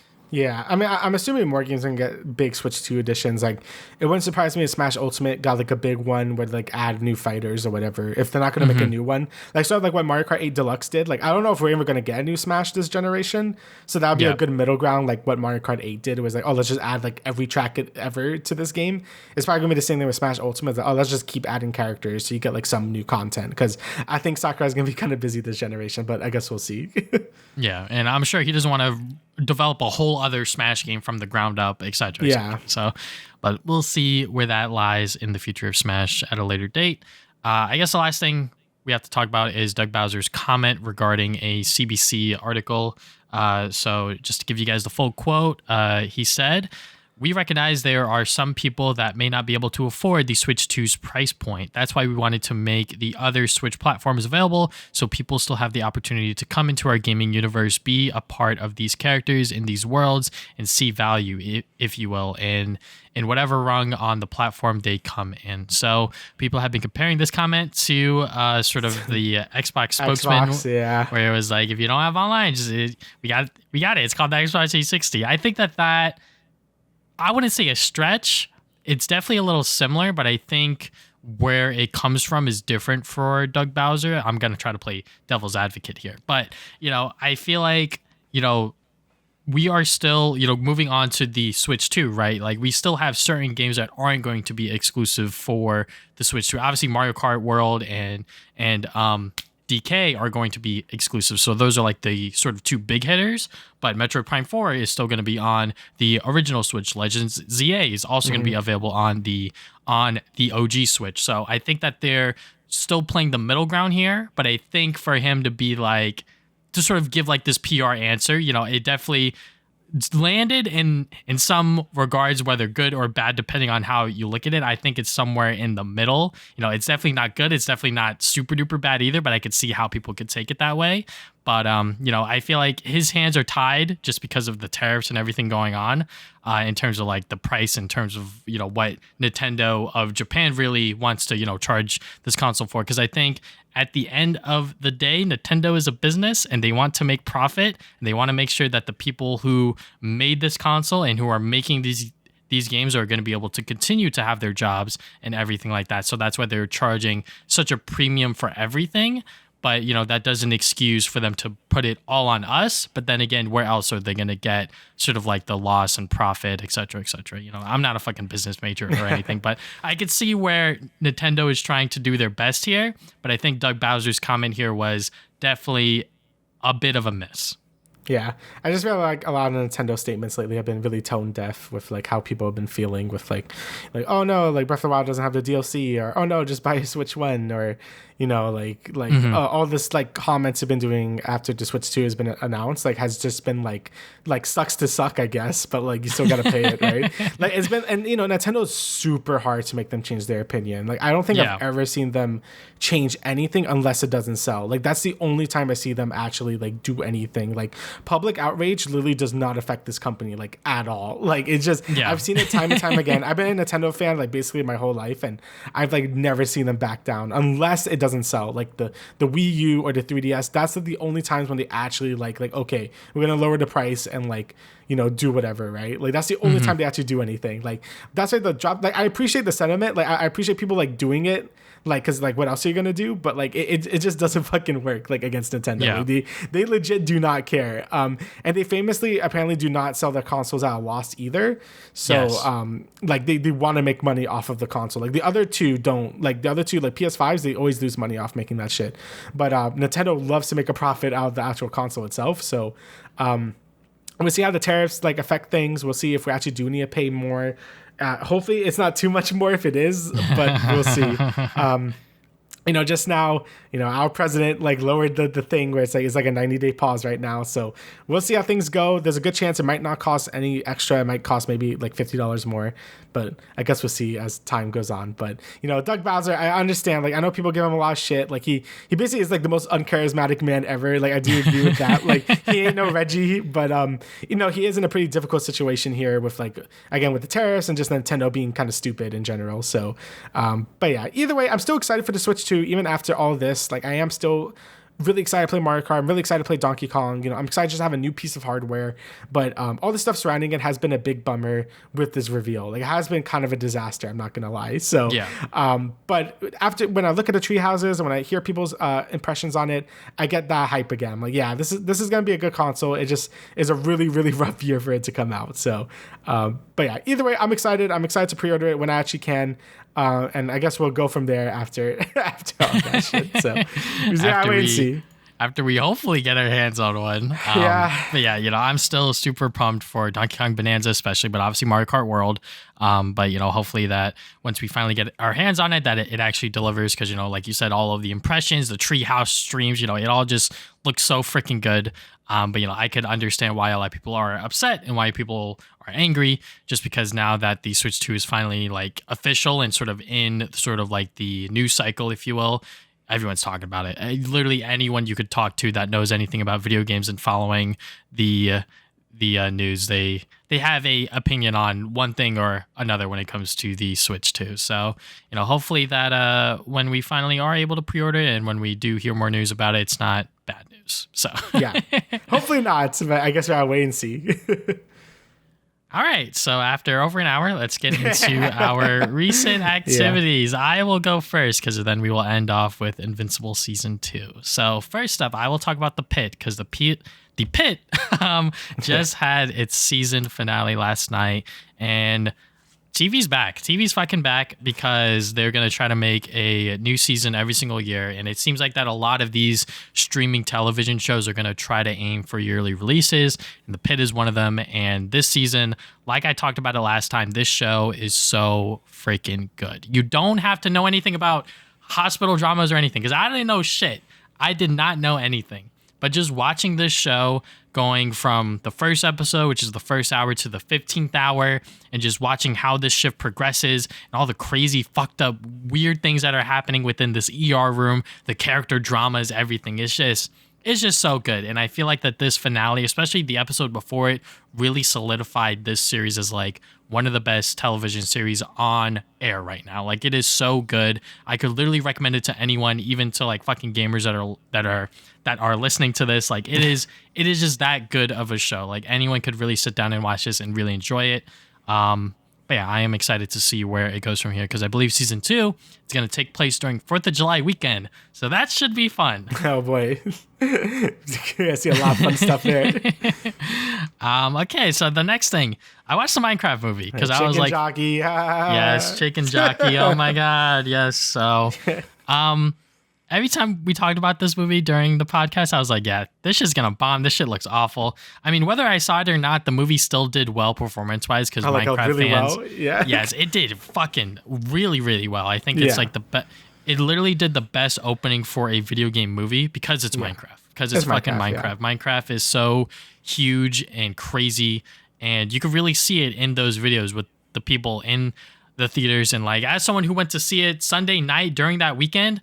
Yeah, it was like that. And because of that, I really couldn't enjoy the movie for what it was. And even then, the movie was still fucking bad. Yeah. So to all of those kids and people that were shouting and just being fucking antisocial and weird during the movie, I just want to say fuck you. Like, honestly, fuck you.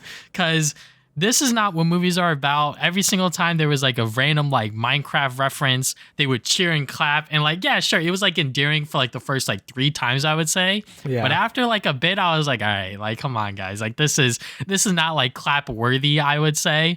And then obviously the fucking chicken jockey part, you know, everyone just throwing their shit around. I literally watched like a front row of like middle school kids in front of me like throw their popcorn, and I'm like, bro, people gotta clean that shit up. Like what are we doing here? Like if I was your parent and I found out you did that shit, I'm beating your ass. I don't care. Like what the fuck are you doing, bro? Like what are we doing here? That shit's expensive, bro. Like why man, popcorn? Like why are we throwing stuff around for other people to clean up after you? Like this is just ridiculous. And you know, that's why it did so well, because a lot of people who went to go see this movie, whether it's Minecraft fans or not, you know, they just don't know how to behave in in fucking public situations. And I'm like, bro, like, what are we doing?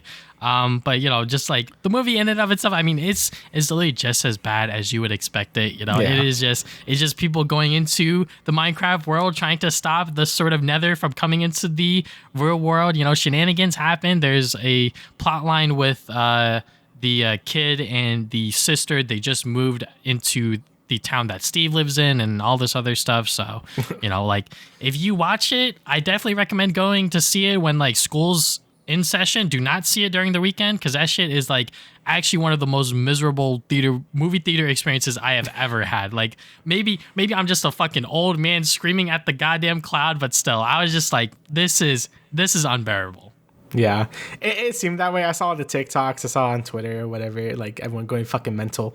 Like, you know, I saw the one where someone brought like an actual chicken to it. I'm just like, bro, what happened? Like, I think this, like, it's okay to like, I think cheer a little bit, like, you know, like, you know, if you want to cheer for the stupid chicken jockey, all right, do it, I guess. But like doing it where like you're throwing, like you go fucking mental, you go like actual like monkey mode. This is not a concert, bro. We're inside, we're in a movie theater. People got to clean this shit up.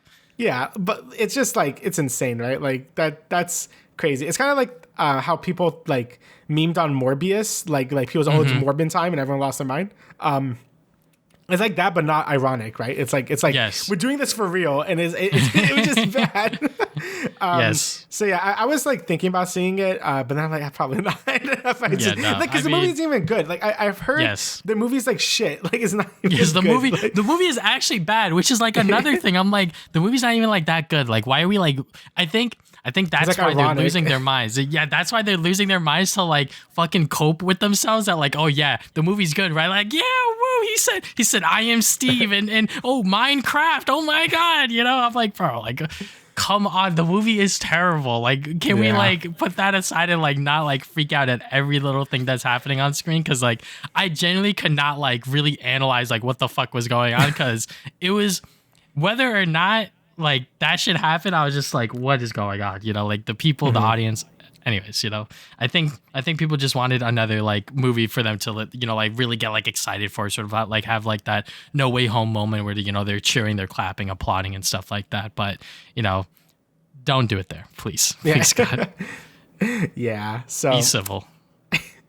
So yeah, I won't be watching that, but I have been I haven't played Xenoblade because it's very long, but yeah, Xenoblade X really good. I don't have much more to add to it until I actually beat it or whatever. But game is still great. Got Skell. I don't know. Did I get Skell last time? I don't remember if I said it. But anyway, I got my giant robot. I could fly around. It's awesome, just as much as it was in the Wii U version.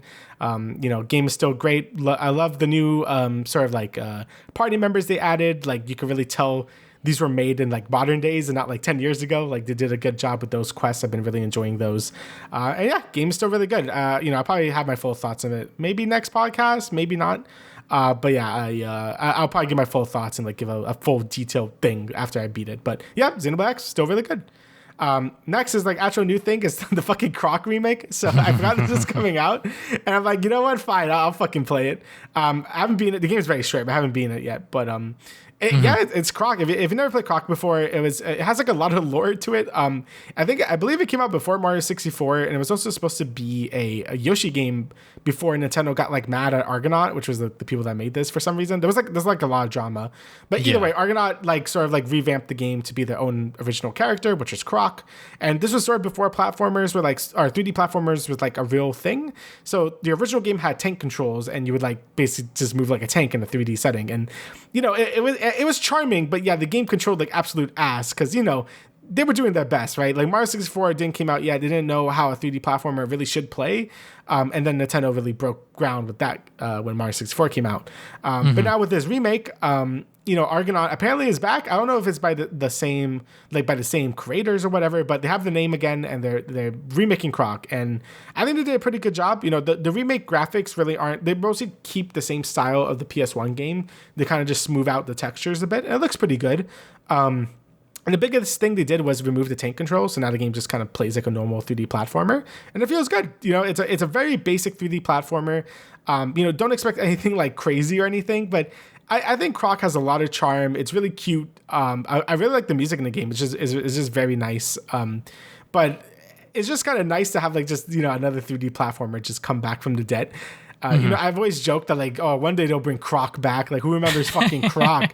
And then they did. I'm like, holy shit, they actually brought him back. So it's really neat to see this happen. It'd be cool to see Croc 2 get a remake. I know I don't think that game is as good as the first game, but I know it's like very rare. Like that game is like very rare. So it would be cool to see them remake that game and kind of just give it to modern audiences. And who knows, maybe make a new one, right? I mean, they made a new like KO the fucking kangaroo or whatever the fucking that dude got like 2 games in like Poland or whatever. So it's kind of cool that Croc came back, and maybe he could get a bigger game. I don't know. I think he has a cute little character design, just a crocodile with like a backpack, But yeah, I'll say get mostly if you just want to play a part of gaming history, and if you're like passionate about 3D platformers. Like, I don't know if this is really worth it for a normal person because it's like $30 or whatever. It is $30, which is pretty pricey. Yep. So I only bought it because I had the credit on my PlayStation. Thank you, Travis. And also I had some points on my PlayStation as well, so I basically got it for free.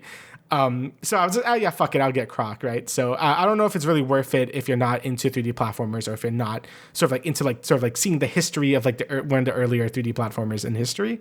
But I think it's still really quaint, really charming. And yeah, I like it a lot. I think it's a lot of fun. So, all right. So last thing, I watched all of Invincible Season 2 plus Adam and Eve.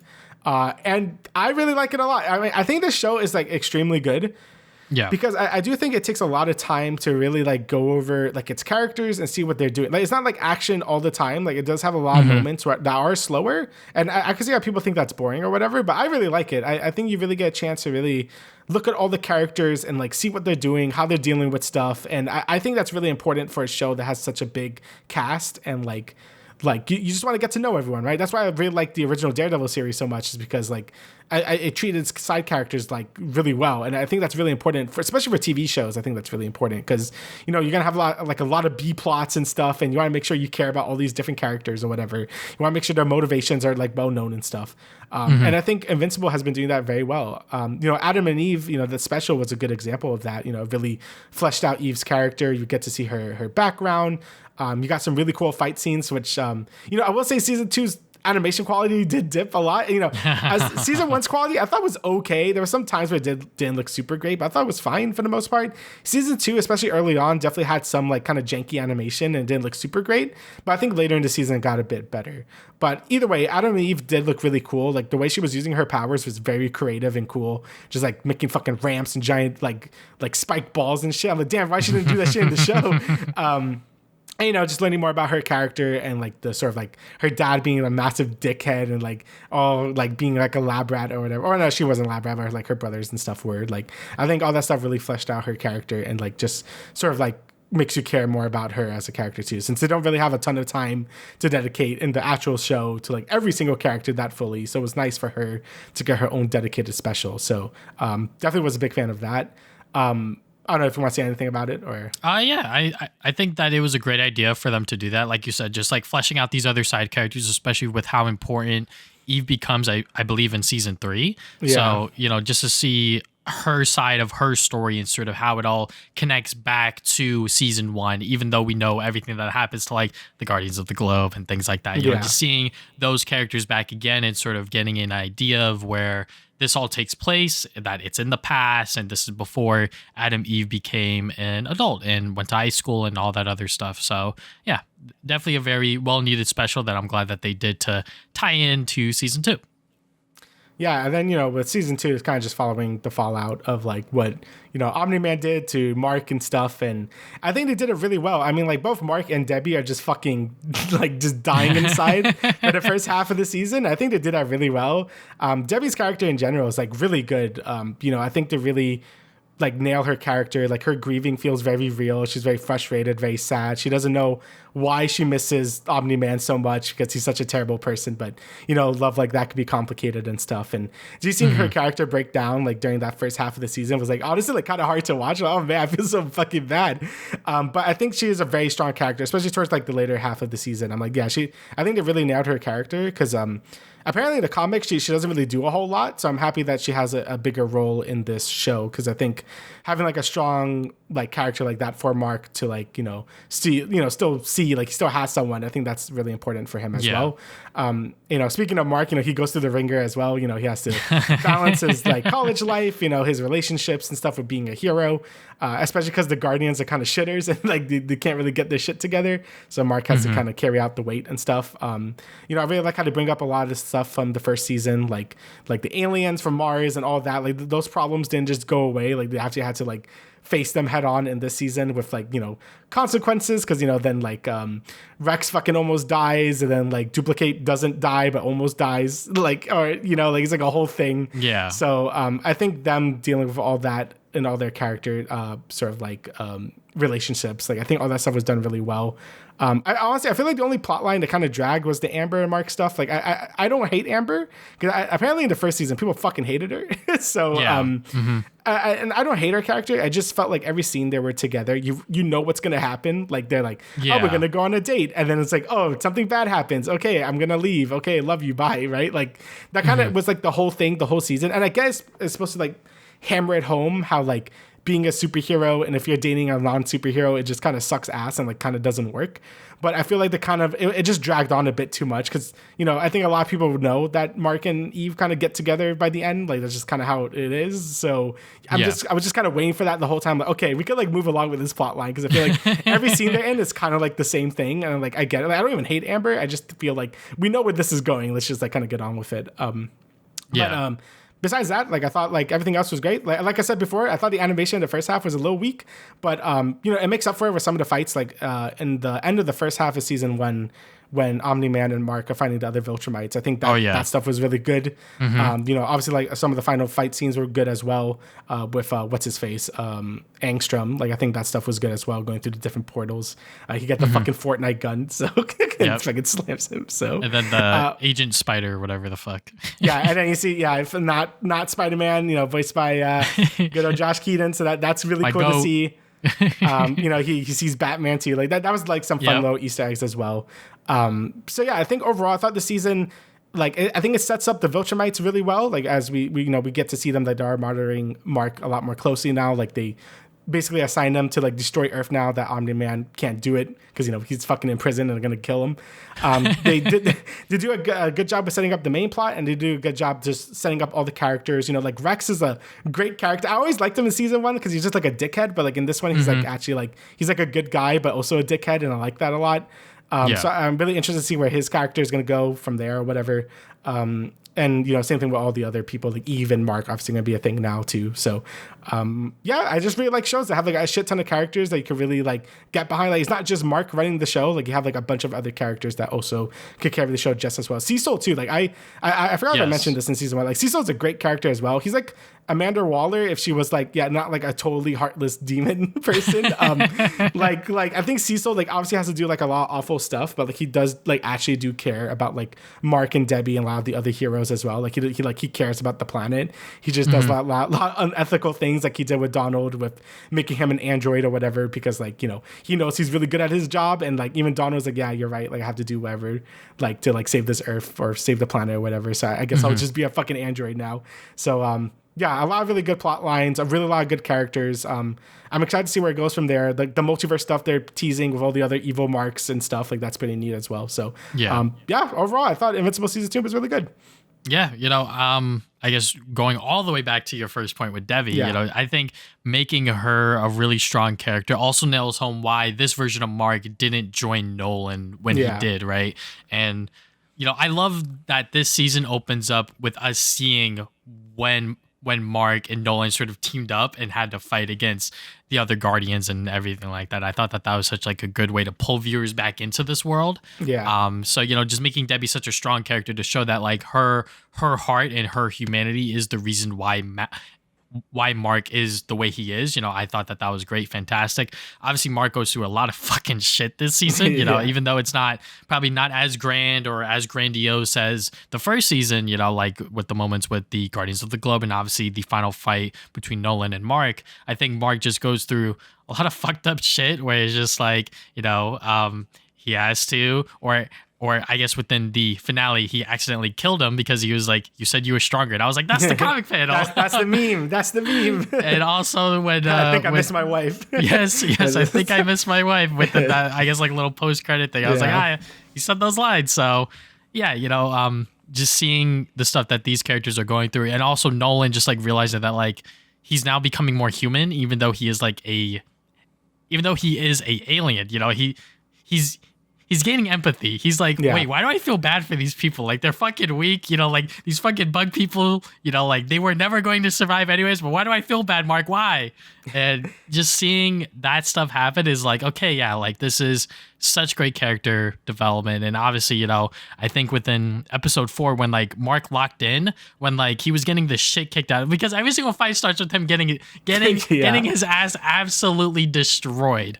But once he saw those dead bodies behind him, and then he locked the fuck in, the music tense stuff, the animation got a little bit better before the slideshows kicked in. I was like, okay, all right, Go on. I was just gonna say, you make a good point with the with Nolan start gaining his humanity back, or I guess gaining empathy in general. Yeah. And Mark kind of going more towards like letting loose a bit more with his Viltrumite side. I feel like the reason why he gets his ass kicked so much is because he holds back a lot. So when he like fucking murders Angstrom, he's like, he kind of just uses his actual power. Same thing when he was fighting those Viltrumites. Like he was actually like, okay, I'm gonna actually like lock in and like start like not let it like holding back, right?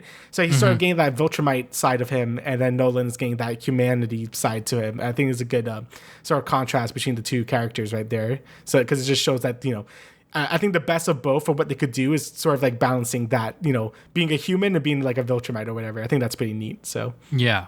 Another great thing about this show is that like everyone's lives are at risk. Like within episode 5, where Rex, Duplicate, and Ray are like dead, assuming, we thought that they were dead, but then they actually came back to life. But, just seeing those characters fight for their lives as the others are on the fucking Martian ship trying to solve that whole situation, it just shows that like no character is safe. So when we do get to the finale where, Angstrom's like, every version of you is fucking evil, so you, the good one, should die. And I was like, what's going on here?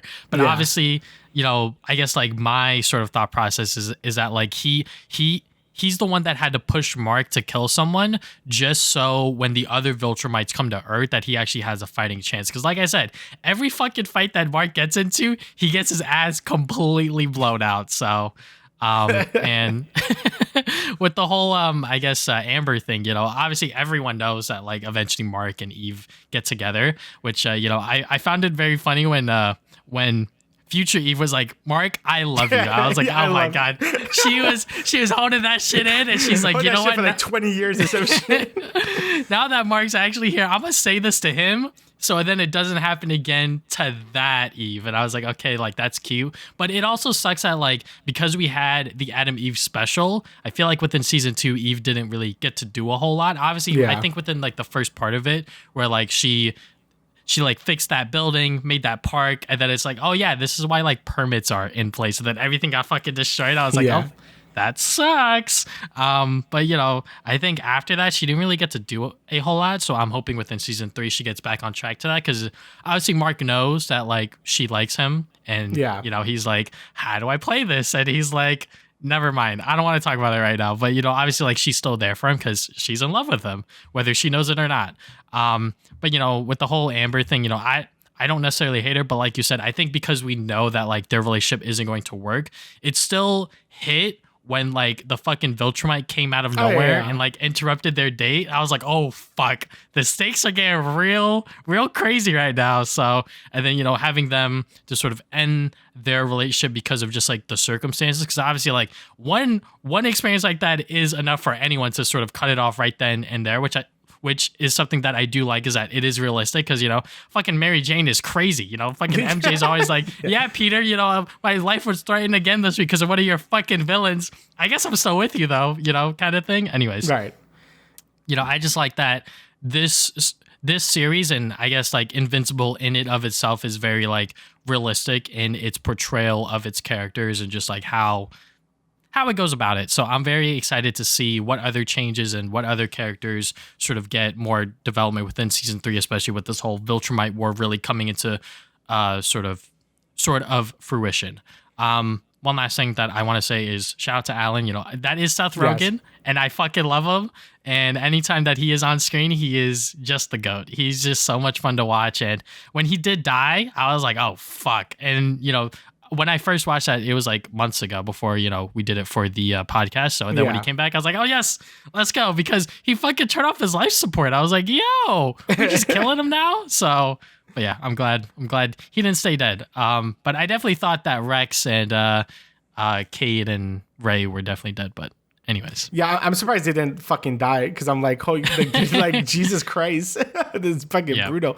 But yeah, Alan is the GOAT. I think Seth Rogen does a fantastic job voicing him. A lot of like I'm very impressed with the celebrity cast in this show, because a lot of time when you get celebrity voice actors, they're okay, right? But I feel like a lot of the characters in this show, like a lot of voice actors, really give their all. A lot of these performances, especially Stephen Young, like he does such a good job as Mark, man. Like he kills it every time.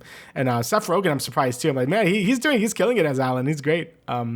Just great characters all around. Very excited to see where the show goes from here, because I heard people really like season 3, especially the finale, because no one would shut up about it. That's kind of why I started watching it. I'm like, okay, I just need to watch the show already. So and I'm glad I did, because it's very good. So excited to watch season 3 at some point as well. Yeah, we'll do that sometime in the future. Maybe not next episode. There's a lot of shows happening now. Yeah. Like Last of Us is going to come out. Yeah, because now Last of Us is Sunday and everything like that. Andor thing is happening. Yeah, it's a lot. Yep. So we'll figure it out. All right. So we got 2 Spider-Man stuff. So these both drop on the same day. I believe this was during CinemaCon or whatever. I forget. Okay. Because it was like before April Fool's, I think. Or after, because I'm like, this is like very like, I was like, oh, yo, really? So anyway, so we got Spider-Man Beyond the Spider-Verse is coming out June 4th, 2027. So still quite a ways away for that one. And then Spider-Man 4, so this is like the MCU Spider-Man, it's officially titled Spider-Man Brand New Day, which is coming out July 31st, 2026. So we also have logo. Don't we have logos for these? I think we have logos for both of them, yeah. So, with Spider-Man 4, it has a very classic logo now. I know people are very excited about that. It's really showing, that Tom Holland's Spider-Man is going to get more into the traditional Spider-Man role, that people know from like the comics and from like the other movies and stuff. And of course, Beyond the Spider-Verse, they show some screenshots with Miles versus Prowler. again, it looks awesome. So I'm very excited about that as well. Definitely going to end that, that whole series, and hopefully it ends really well, because I think the first two movies were extremely good. So, but yeah, people are very hyped for Spider-Man 4. I mean, we've been hearing a lot of rumors about, what it's going to be, either multiverse or ground level.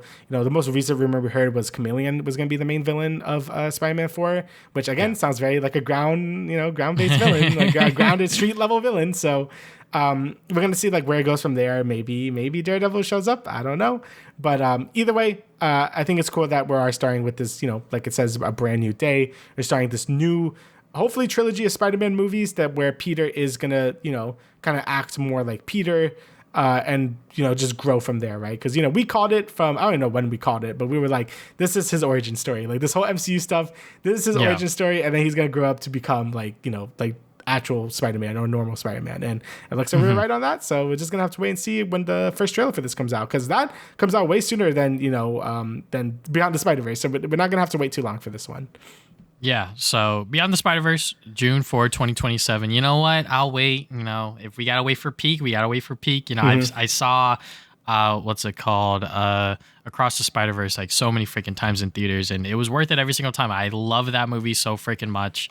So if I got to wait for the final one in this sort of, part 2 trilogy, whatever you want to call it as well, I will wait. So I'm excited to see when that comes out, and they're going to do like new animation sort of techniques and all of this other crazy shit that I'm sure is going to look fantastic, phenomenal.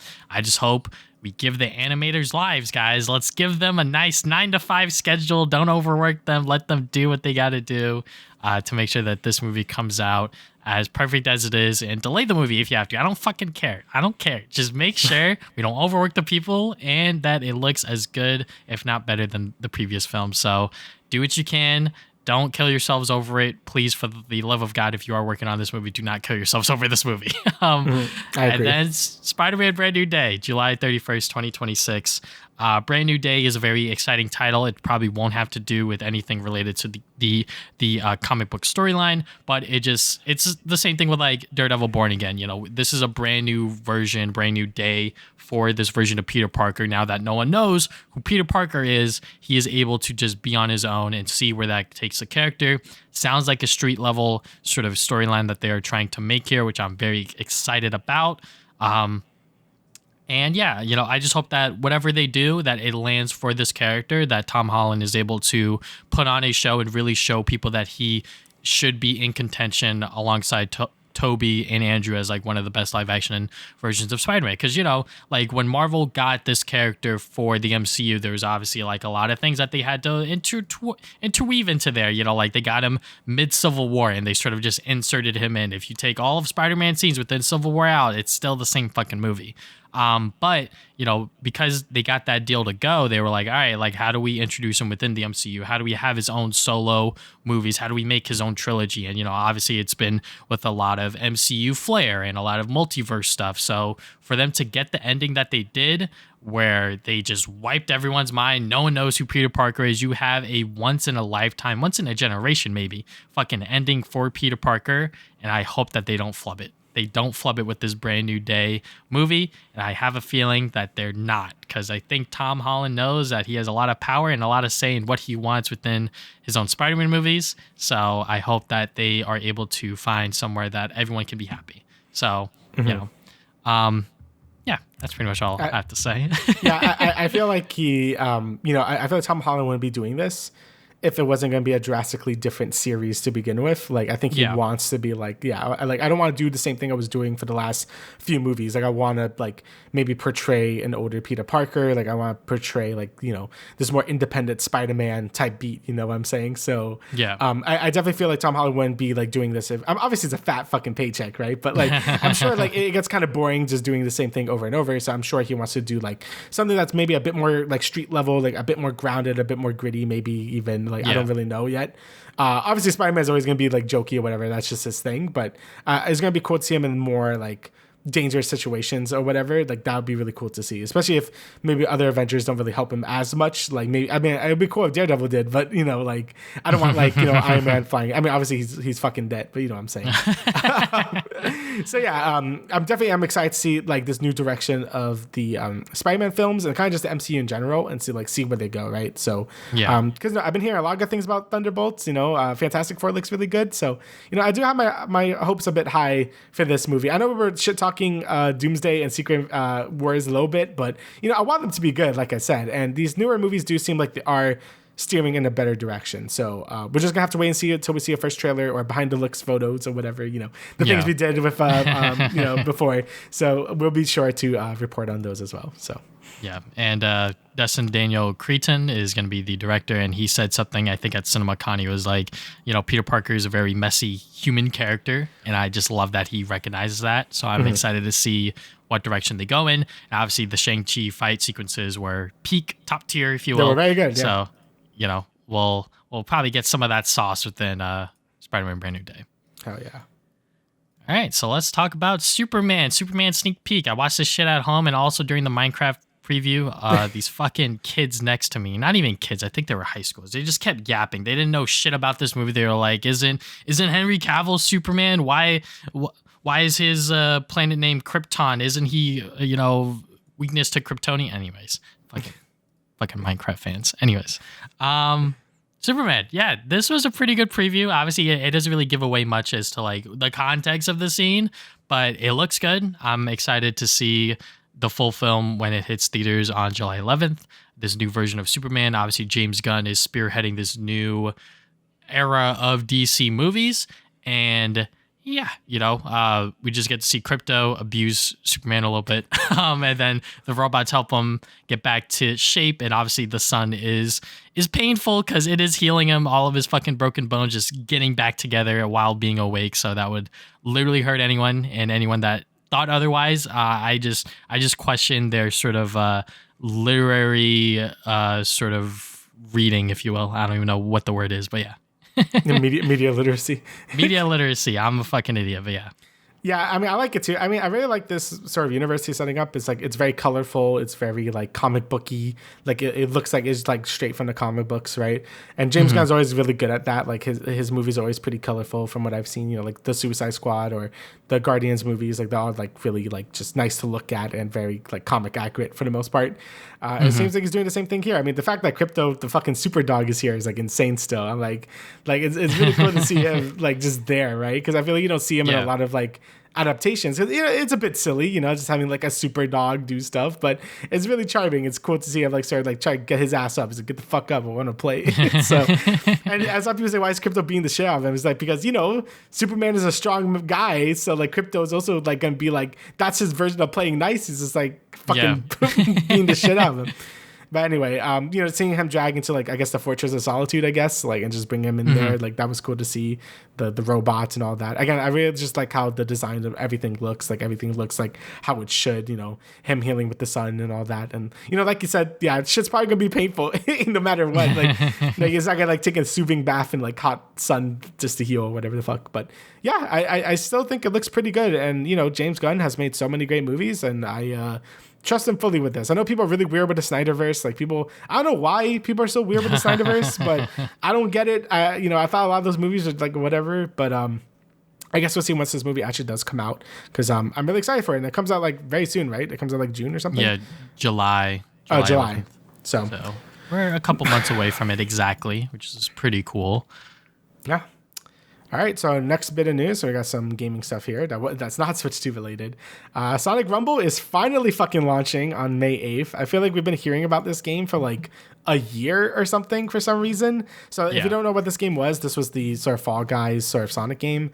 I think it's going to be on mobile and PC, I believe. I'm not too sure, actually. Yeah. PC and mobile, that's it. Yeah. So it's going to be on Steam and it's going to be on mobile devices. So, you know, most people are probably going to play it on Steam. And, you know, it'd be nice to play it for a little bit. I don't know if it's going to have the hooks of Fall Guys. I mean, Fall Guys barely have any hooks left to begin with. But I think those type of games are a lot of fun. even if they'll get you like engaged like for like years at a time or whatever, like I still think they're fun times, you know. And having a Sonic twist on that formula, I think that's pretty smart, you know. So definitely seems like something we would play for like a night or two and then probably drop it. But you know, it seems like it could be fun. Yeah, I'm definitely gonna try to play a lot of this to get a video out. But you know, I think when you compare Sonic to Mario, this is the one thing that Sonic is not afraid to do, is just do a bunch of random like collabs or just like a bunch of random sort of gameplay modes that they're just throwing Sonic into, right? You know, obviously with like Roblox, you know, they got a bunch of different Sonic modes in there. And now we got Sonic Rumble, which is just, you know, a straight up Fall Guys battle royale platforming sort of ordeal, but now with Sonic characters, Sonic motifs, Sonic aesthetic. And I love it. The fact that it is coming to PC is pretty cool. I'm sure it will come to console at a later date if it is successful enough, but also having it on mobile be like the main thing is also understandable, because I think the Sonic games on mobile do very, very well, surprisingly. So, you know, just having that crowd of Sonic fans to also get in on this is going to be pretty cool. I know a lot of people have been playing it in like closed beta or whatever, because they keep doing like updates to it. So, you know, when it launches on May 8th, we will definitely try it out and give you guys first impressions on that. Yep. hot news of Sonic. All right. So next bit of news we got here is that Insomniac Games give a quick update on Marvel's Wolverine. So obviously, fucking Marvel Spider-Man fans on the PlayStation Twitter account of Insomniac Games keep harassing them about where's Spider-Man, where's Spider-Man 2 DLC, and now where's Wolverine? Are you gonna talk about Wolverine? Yada yada yada. Ever since the leak and people saw things that they weren't supposed to see, they have been constantly harassing them on social media. So you know what? The fucking social media guy had enough. He said, "We're actively working on Marvel's Wolverine for PS5. We'll share news about the game when in stars we are ready to share it. That will always be our answer. We can't act on everything requested when things take time, resources, and the green light to share them." That is also true. They're working with Marvel and PlayStation, not just PlayStation and Marvel. So they have to get the green light from all of those sort of people at the higher ups to really share anything officially. So yeah, I mean, if you're still harassing them, because I made like a tweet about it and it kind of went viral. Like if you're still harassing them, you are not a fan of their studio. You just want another fucking superhero game to play and just binge over the weekend and then just call it quits, right? Like that's what a lot of people did with Spider-Man 2, which is kind of disheartening. Like they did not really, I guess that's how they enjoyed their experience, was to just 100% it during that weekend. But I think if you really are excited for a game, you really want to like sit on it and really like enjoy it for what it is and take your time and do everything the way you want to do it and not just like binge through it like instantly. So, you know, Insomniac Games, I trust you guys. You guys nailed it with the first Spider-Man game back in 2018. You guys will nail it again with Wolverine, especially considering you guys are probably looking at the other Wolverine games that have come before, especially X-Men Origins Wolverine, and sort of take what those games worked and put it into their new game. So please stop harassing them. Stop asking them about these stupid ass fucking questions. Like, can you tell us anything? Like, they're not going to fucking say anything, guys. Just put it to rest. Yeah. I mean, it's always weird when people do that, because I'm like, you know, it's not like you can get information out of them. Like, just by. Yeah. Like what? Like, maybe if it's an indie developer, then yeah, probably. You could be like, all right, yeah, here's like a screenshot or something. But, you know, a big company, they gotta like do stuff, you know, they're, again, like you said, they're working with Sony and they're working with Marvel as well. So, and I'm sure the leaks like really hurt development as well. Like maybe they had to like change some things up or whatever. Like we don't know. It does seem like this project is a lot more ambitious than we originally thought it was going to be, mostly because I don't think even Insomniac knew it was going to take this long. Because when they teased it, they're like, okay, like we're not going to promise it's going to be out the year like right after we showed this, but they probably expected it to be out by now or something. But you know, things changed in development. You know, like maybe things weren't working. You know, we're not too sure. And you know, Insomniac themselves have been like in like you know, they've released so many games over the past like few years. You know, with Spider-Man 2018, it's DLC, Miles, Ratchet, Spider-Man 2. Like they've been on a hot streak for the last few years. So having them rest up a bit and like, you know, take maybe like a bit more than a year or two to release a game, I think that's fine. And you know, I think, you know, there's a lot of other games out there that you could be playing. You know, you don't have to just be worrying about the one game. I think people always forget that. Like people are really hyper focused on the series they like, which I understand. But I think there's a lot of really fun games you could be playing right now and like sort of like put it in the back of your mind. Like I haven't even thought about Wolverine since they announced it and the Giga Leak happened, because I'm just like, well, when they announce it, they'll announce it, and then when it releases, I'll play it. You know, like that's just how I've always been. So, you know, play something else, get out of your mind. You know, don't harass the developers, please. You know, Insomniac's kind of been through a lot over the last like years. So, you know, just give them time to cook, and I'm sure it'll be good. So yeah. And they have been carrying the PlayStation 5 generation. They have Yes, two they have. exclusive games on there. Maybe not, sort of exclusive like in its entirety, because now Ratchet and Spider-Man 2 are on PC, but they are still console exclusives. Like those games were on the PlayStation 5 and were quote unquote console sellers for a while. So I mean, if you look at just the PS5 generation, they had, and I know Miles is on PS4, but just games they produced. You got Miles in 2020, Ratchet in 2021, and then Spider-Man 2 in 2023, right? So like, they've released like a ton of games over the last few years, with more than any AAA developer has, like honestly, except maybe Nintendo, I guess. But like from a single developer, that's insane. So having some more time off to work on Wolverine, I think that's fine. You know, if it does come out next year, I think that's still only like a 3-year wait between that and Spider-Man 2, and I think that's like perfectly acceptable for a AAA company to like take the time off. So, just don't harass people, please. So that's all. Well, I guess speaking of harassment, Last of Us Complete Edition has been announced. So yeah, anyway, this is a repackage of Part 1 and Part 2 remastered for the PS5. It's going to be available digitally, which is right now, probably to coincide with the Last of Us show. And the Collector's Edition is coming out July 10th. So obviously, if you're watching the Last of Us TV show, or you're watching the second season of it right now, I think it's a good time, if you haven't and you have a PS5, to play the games, because, you know, they are good games. You can get like sort of like that source material and see like where they change things once you actually watch the show, and see like how they improve maybe certain story arcs or whatever. You know, I think both games are really good. Now that I've played both of them, I think the remake of Part 1 is really good, even though it was a lot of money. But now that they're all packed into one game, I think that's pretty great. There's a nice convenient way to play Last of Us Part 1 and Part 2, regardless how you feel about those games. I know people are ravi dogging on Part 2, well, the season 2 of the Last of Us show, because of the main actress for Ellie, and people being, that's like a whole other thing. It's like a whole thing at the moment.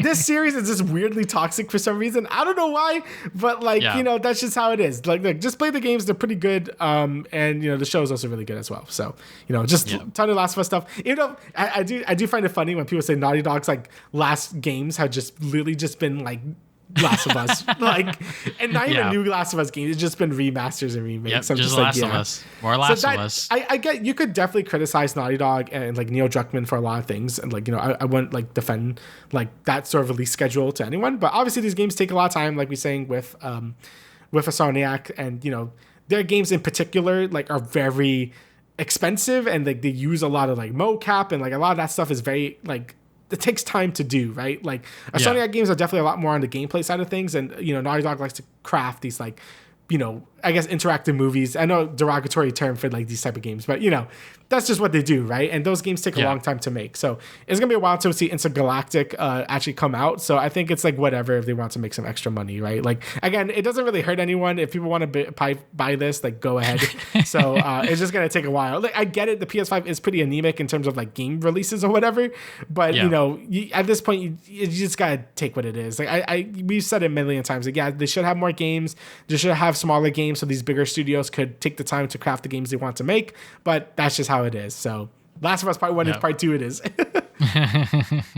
Sony really fumbled the ball when it comes to PlayStation 5 generation, but that's a whole other topic. So The Last of Us Complete. So people are like, oh my God, there's no Part 3? Probably. There's probably not going to be a Part 3 now that they're like, well, now this is the complete story, if you will. And if they do make a Part 3, that'll be fucking hilarious. That would be funny.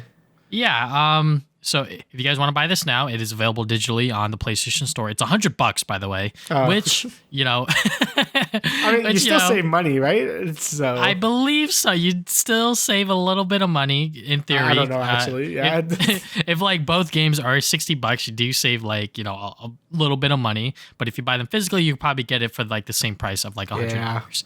Anyways, But if you want the collector's edition, which I feel like they're just milking the shit out of Last of Us collectors just because now they're releasing another collector's edition for this game. So it comes with another steelbook. It has new physical disc of both The Last of Us Part 1 and Part 2 Remastered. It also comes with the American Dreams comic, which I highly recommend everyone read if you are a fan of The Last of Us. It's going to have a new front cover art for it, and then some lithograph art prints. So yeah, I mean, that's as much of a collector's edition as you're going to get, and it will be exclusive to direct.playstation.com, so you can't get it at other retailers, and it will be available on July 10th. So, yeah, I mean, they are just repackaging The Last of Us again, which I think is hilarious. But if you haven't bought them on the PS5, this is probably going to be the best way for you to do it, quite frankly. If you want them physically, I would definitely say just get the standalone editions of it, unless you really want the collector's edition stuff, such as the steelbook, the new graphic novel, or the art print. Sure, go for it. But, you know, me personally, thank God I'm not a Last of Us collector, because I'm just like, this is getting ridiculous. Like they're just milking the shit out of their fans, and I think it is just dumb for them to release this and then also be like, yeah, there's going to be another collector's edition for this game that is now the complete version of The Last of Us. So, you know, and this is coming from someone who fucking loves The Last of Us. I love the first game. The first game is so freaking good, even though when I was playing part 1, you know, I knew that this was them just going back and retouching it up and adding certain things from part 2 or whatever. But I still love playing it. You know, it was just still a fun experience. Love the story, love the characters, love the gameplay, everything like that. Still haven't played part 2 since it launched in 2020, but I definitely want to go back and redo that. But, you know, I think them just repackaging it and redoing it all over again is just a little funny from Naughty Dog's perspective. And people are like, why the fuck did you guys cancel Fractions now? You know, like the sort of online Last of Us thing now, because it's like you guys just keep repackaging and re-releasing these games over and over again. So yeah, remake Jak and Daxter. Hopefully when Intergalactic Space Republic or whatever comes out, or holy shit, I remember Intergalactic something. I don't Intergalactic. The Heretic Prophet. Oh my God, bro. Okay. Hopefully when that game comes out, Naughty Dog is able to clear their name and actually show that, yes, we can still make good games that are new and original that aren't just The Last of Us. So, yeah, that's all I'll say. And yeah, so now let's talk about Daredevil Born Again and wrap this show up. So, Daredevil Born Again, episodes 7 and 8, we will talk about full spoilers. Next week is the series, or not the series, the season finale, which I'm very excited about. But episodes 7 and 8, full spoiler talk, just as a fair warning. So, yeah, let's talk about episode 7, because this is arguably the worst episode of the season, because it feels the most like the pre-overhaul stuff, especially when you look at the fight between Muse and Matt. And just sort of the pacing of it, you know, I feel like this episode in particular definitely faltered from not being like an hour long, and also them not able to flesh out Muse's character for as much as they probably could have, right? Like they could have given him the Ben Poindexter treatment where we see him slowly go to Heather during these therapy sessions and really build his character out. But instead, this is the first time and only time we're going to be seeing these therapy sessions, because it ends in a spectacular fashion when Daredevil just comes in and saves the day. But yeah, overall, this episode was definitely not that great. Definitely the worst one in the season, and probably going to be the worst episode in the season, because I hear a lot of great things about episode 9. So yeah, this episode feels the most like they just want to get this shit over with. Like I told him, I was talking to my brother after I finished it. But like this episode's, I think, the shortest of all the episodes, like 35 minutes or some shit. And it just felt like every plot line in the pre-overhaul stuff, like they just want to wrap it up. Like just like we're gonna keep some stuff, but like Muse, get rid of him. Like, you know, Heather, like, okay, do stuff with her, I guess. But it just felt like they just want to wrap this shit up. Like we're ready to move on to post overhaul. We're ready to like go and blaze gunning over there. Because this episode felt like kind of a mess, and like it was like really like, I think all the worst aspects of Born Again, because not to get too specifics yet, but like I do feel like a lot of like the side characters are trying to have moments in this, and I'm just like, none of it felt earned like at all, because we didn't like know anything about them, and that's what feels so jarring. And I think the next episode fixed that like a ton, but this episode feels like just everything wrong with it, like from the fight scenes to like I said, like the characters like interacting with Matt himself, which just feel like there's no chemistry there. Just everything about it just felt very weird, rushed, and like not super great. But yeah, my overall thoughts of it was just like meh. So yeah. And I mean, episode 7 opens up with a scene with Fisk and Daniel and Buck and the fucking ADR, bro. The ADR in that first scene. Yo, it was so It was so bad. It was so obvious. Yeah. And I was like, yo, why did it like cut off there? Like when Fisk was talking with the ADR parts and then it cut off, I was like, yo, the editor fucked up here. Like, what's going on? So like for the most part, I think most of the ADR stuff was like whatever. Like I feel like most of the time it's like you could pretend it's not there or whatever. And sometimes I don't even know it's there. I'm just like, okay, whatever. That one was so like shockingly bad. I'm like shocked it made it into the final product. Like that felt so amateurish. I'm like, wow, that sounded really bad. So yeah, not a great way to like, and that's like the first like 2 minutes of the episode. I'm like, Jesus Christ. So yeah, like that was egregious. And then I guess like, you know, just like you said, the side characters sort of not holding a whole lot of weight to them. You know, I think that hopefully within season 2 they could fix that, or they're probably gonna fix that by just bringing Karen back and everything like that. But yeah, you know, what's it called? What do I want to? Okay, Muse. Okay, so obviously Muse, the fact that Muse only had 2 episodes where it really focused on him is such a shame, because Muse is such a cool fucking villain. Obviously, like you got to see him be like that serial killer murderer kind of thing. You got to see him interact with Heather during that session. If we had more scenes like that spread throughout the season, that would have been fucking great, because you could see that maybe she's like maybe she is like piecing it together like slowly, and she doesn't find out right then during that session. Because I feel like Heather as a character, she's pretty smart, right? Like she's a fucking therapist, like she's not stupid. So I feel like she would have been able to put it together more slowly and more, you know, like actually like episode to episode kind of thing, instead of just being like, all right, we're thrown into this therapy session, and then he starts revealing to himself, you know, I've been able to be my true self and everything like that. The scene itself was still unsettling and still great, but I wish that it was just executed differently. Like honestly, I feel like if they didn't have enough time like to have her therapy 2 people, I would rather her had her episodes be with Muse instead of Kingpin and Vanessa. Like I feel like that probably would have been a bit more like interesting to have happen, mostly because we already know he was obsessed with her apparently from that one scene. But like I feel like we just didn't get enough of Muse without his mask to really get to know anything about him. And then by the time he did meet with Heather, he was right going batshit. And, you know, it just felt like a shitty version of like the Dex stuff. Like it just felt like, okay, we're just doing Dex, but like not as good. Like he's going over his like childhood trauma, and it's just like, oh, my parents wanted me to play sports. I didn't like sports. I'm like, okay, dude. So like I just felt like, and you know, the way they did Dex stuff in season 3 was perfect, because they had the whole thing with Kingpin, and he was like, you know, he was going throughout the room, and he was seeing Dex and like the flashbacks within the room. It was so creatively done in season 3, and it really gave a lot of like awesome backstory to Dex, and you really understand why he is how he is. And this one, they kind of like try to do the same thing, but it just comes off so flat, because again, Muse wasn't really a character, and Heather hasn't had a bunch of screen time either. So I think all of it kind of like falls apart, just because Muse just doesn't have a lot to go off on. Like Dex already had a bunch of scenes even before his flashback episode, and you get to see how Kingpin really like dismantles Dex like that whole season. So he becomes a very compelling character. For Muse, he's just like, oh, he's a psycho, and then like that's it. And it sucks because, like you said, he has a really cool premise. I love his design, but then like just don't do much with him, and now he's gone. Right? Like it just feels like such a waste of a character. Some people theorize that he might come back next season, but I don't know. I don't know what capacity or how that's gonna happen. But I don't know, like where, like what, for what reason, right? Like I feel like he, why would he bring him back? Like I feel like there's no reason for the story, but you know. Exactly, because within this version of Muse, he's just a guy who's just weird and crazy. Obviously, like we don't know much about him because the show doesn't really flesh that out.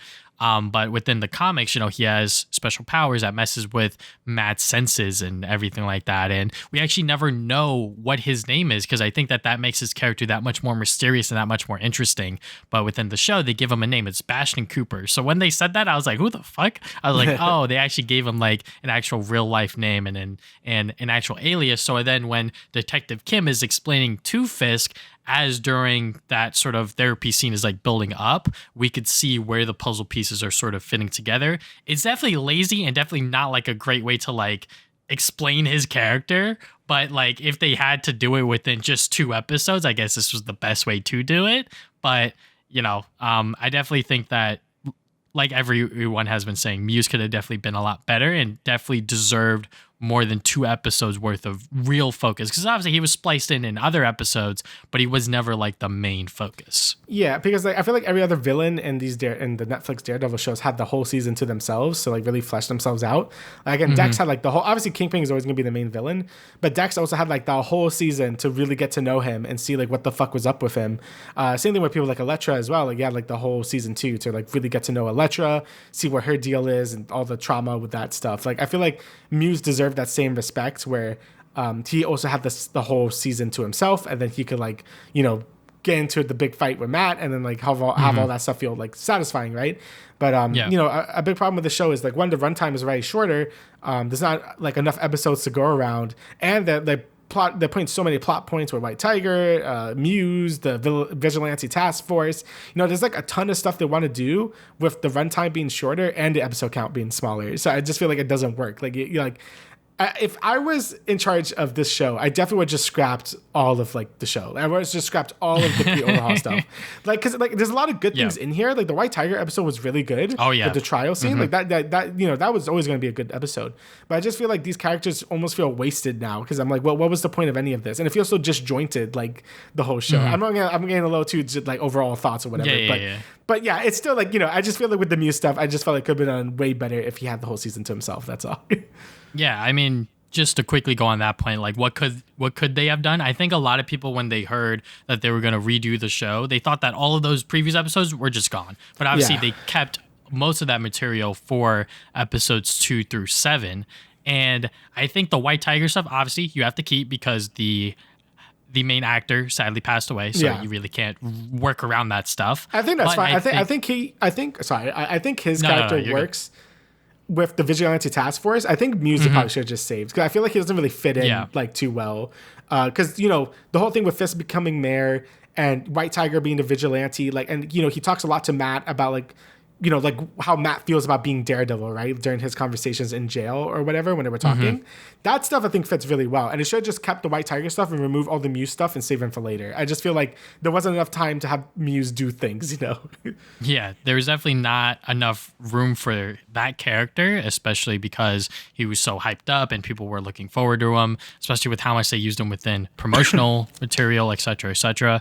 So, you know, it sucks that they did it the way they did, but I'm assuming it's because it wasn't in the budget. They already spent like a fuck ton of money like filming that pre-overhaul stuff. They were like, we cannot waste any more money sort of like reshooting all of the other episodes. But I think the way that they had it structured before was obviously like it was going to be like 18 episodes. So, you know, they probably had something working around there, but since they were like very early on, they were like, we're just gonna fucking screw everything up and then just redo it all again, I mean, whatever. So honestly, that's like for the best that they cut it into then. Yeah, right. Definitely. So, you know, now that it is a season 1 and season 2 thing, you know, now we could go from there. Going back to some other stuff within episode 7, sort of, what's it called? Matt going into Muse's lair, obviously knocking out Pal. Shout out to him. I fucking love that. But also him feeling Muse's drawings. That shit was cracking me up, because I was like, how is Matt going to figure it out? How is Matt going to save Heather? And then it's like he has this drawing of Heather, and it's like he's touching it, and then he remembers from the morning when he was touching her face. Really I was silly. like, oh, that was really silly. Okay, all right. This is very comic booky. I fucking love it. But it's also just like that is so funny. That like sort of that was the connection that they chose to get Matt to figure out where Muse was going to hit next. Yeah, like I guess like sure, right? Because you know, in that scene they made a big deal of him like touching Heather's face or whatever. So I guess he already like knew. I guess that like he should be. I don't know if he was just doing that because like, you know, he's just being a boyfriend or whatever, or like he was doing that because he knew with someone with the Muse, and then like he went in there and then he started like, I don't know, that felt a little weird, but whatever. I mean, that's what something that blind people do to like, you know. Yeah. I'm feeling like you like, man, Muse must be a really good painter to get like right. So yeah. But yeah, either way, it just seemed like a convenient way to just get him to where he has to be, right? He's just like, oh shit, I gotta go save her. So yeah, I mean, it's whatever. Like honestly, it's like that's like the least problems I have with this episode. Like if people, I know people were saying like, oh, but his DNA, his fingerprints. I'm just like, whatever, bro. They're not gonna get it. So yeah. Fisk having that conversation with Cole North when Cole North was like, it appears that Daredevil is here. And then he was like, no, you guys stopped him. You guys did that. I was like, oh, okay. I had my whole spiel about Cole North and sort of, the differences that they're doing from that show to this show, or sort of from the comics to the show, I should say. Yeah. And, sort of having him be like, yeah, like this is actually what happened. And then watching Fisk sort of twist it around to make the city believe that the new task force is working. I'm like, all right, like, I guess this is the first step in sort of Cold North maybe potentially seeing that like Fisk is not the right side to be on in terms of this fight, and maybe in the finale he learned something about, I don't know, but I hope that within season 2 he starts to make that redemption run into actually liking vigilantes and everything like that. Like I think Cold North is going to be like, it kind of goes into the next episode, so I don't want to say it just yet, but I do think he's going to be like an inside man for the good guys. Like, I think he is going to be like, he's going to end up like growing a heart and being like, okay, I'm going to like stay with the task force and sort of like, maybe like record proof or do something to like show the corruption of the task force and Fisk in general, right? So I definitely think, I'm going to talk about later in the next episode that kind of goes into like next episode territory, but I do think he is going to end up turning to the good guys, since I know people were like a little upset with his character, like you said, being like oh, he's like straight up with the task force and that's a bad thing, right? So but I think he is going to have a redemption arc soon. I would hope so. It'll be good for have like because in episode 8 they start really fleshing out the characters a bit more, which is great. So I'm excited to see where some of these characters are going to be going now. I guess one last thing for episode 7 for me personally is that, Luca trying to, kill Fisk. He's like, look, y'all getting soft or whatever. So then Vanessa's like, hey, look, he's alone by himself. And then Buck just kills him. I'm like, finally, Buck does something. I mean, like, I think Buck as a character, I guess this kind of goes into maybe a little bit of episode 8 territory, but I think every single time Buck is on screen, he just has aura. Like, he just has aura. He's just so cool. But, I feel like that he hasn't really done a whole lot. So, having him be the person to also, have Fisk his back. And, anyone that thinks that like Vanessa actually put a hit on him, that put a hit on Wilson is like a fucking idiot. Because it's just like, they just love each other way too much, even though it might be toxic love. That's just how they are. But yeah, I just really am kind of dumbfounded that some people thought that it was the other way around. Yeah, this is a very easy way to get rid of that guy.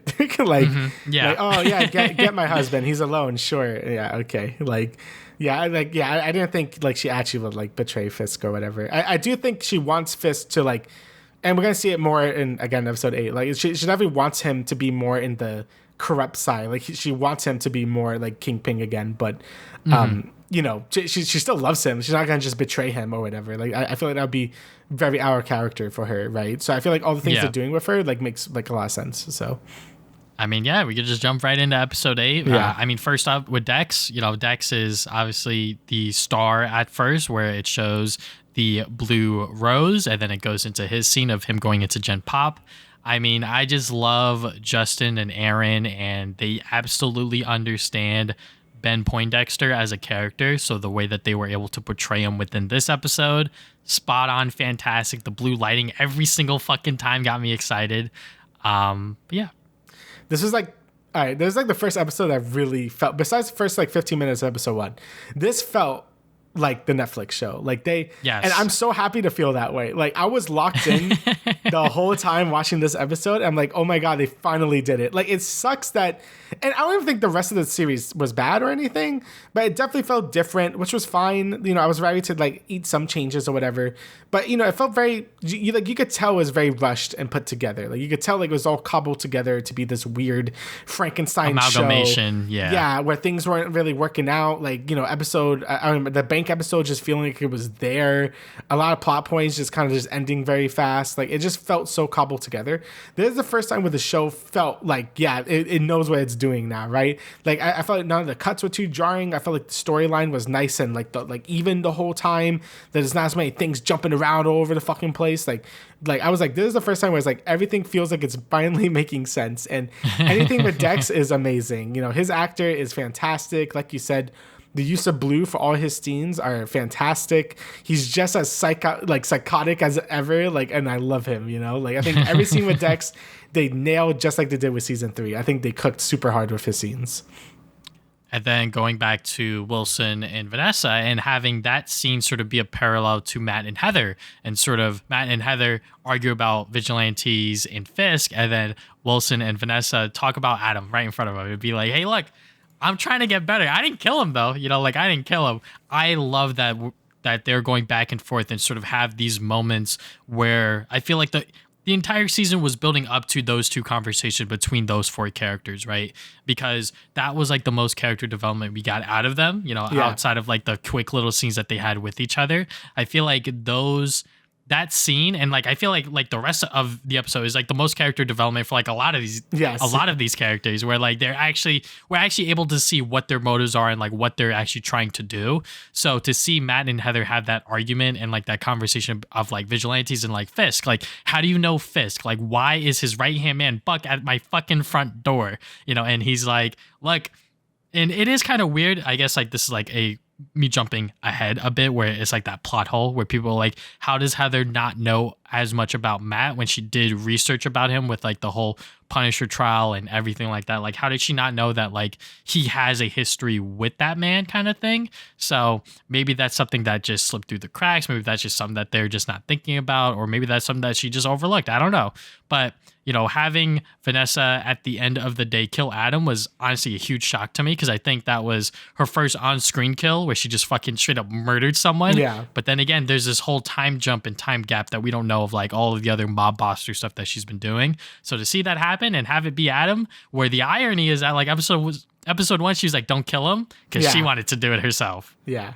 Yeah, I think it just shows like how like she changed between those like sort of eras of Kingpin being there and not being there, and you got to see her being like her full like Kingpin self, I guess. Like, she's like, she's gonna fucking murder this dude anyway, so like just fucking kill him or whatever, right? And it showed like how cold of a person Vanessa could be, just like Fisk is, right? So and it really shows that they're fucking made for each other, these psychos. So and with Heather and Matt, I think it really shows how not together they're meant for each other, right? It's kind of honestly bringing it back to Invincible. It's kind of like the whole Amber and Mark situation, where it's like they clearly are like not really compatible, even though they're trying to like do stuff together, because those people, like a lot of these characters just don't understand Matt fundamentally, right? Like, Foggy and Karen really understood him as a character, and like they got in his way a lot, like Foggy and Matt or Foggy and Karen, because like they cared about him and like, hey, don't do this. Like, it comes a lot coming from Foggy and Karen, but a lot of these other characters don't know that, right?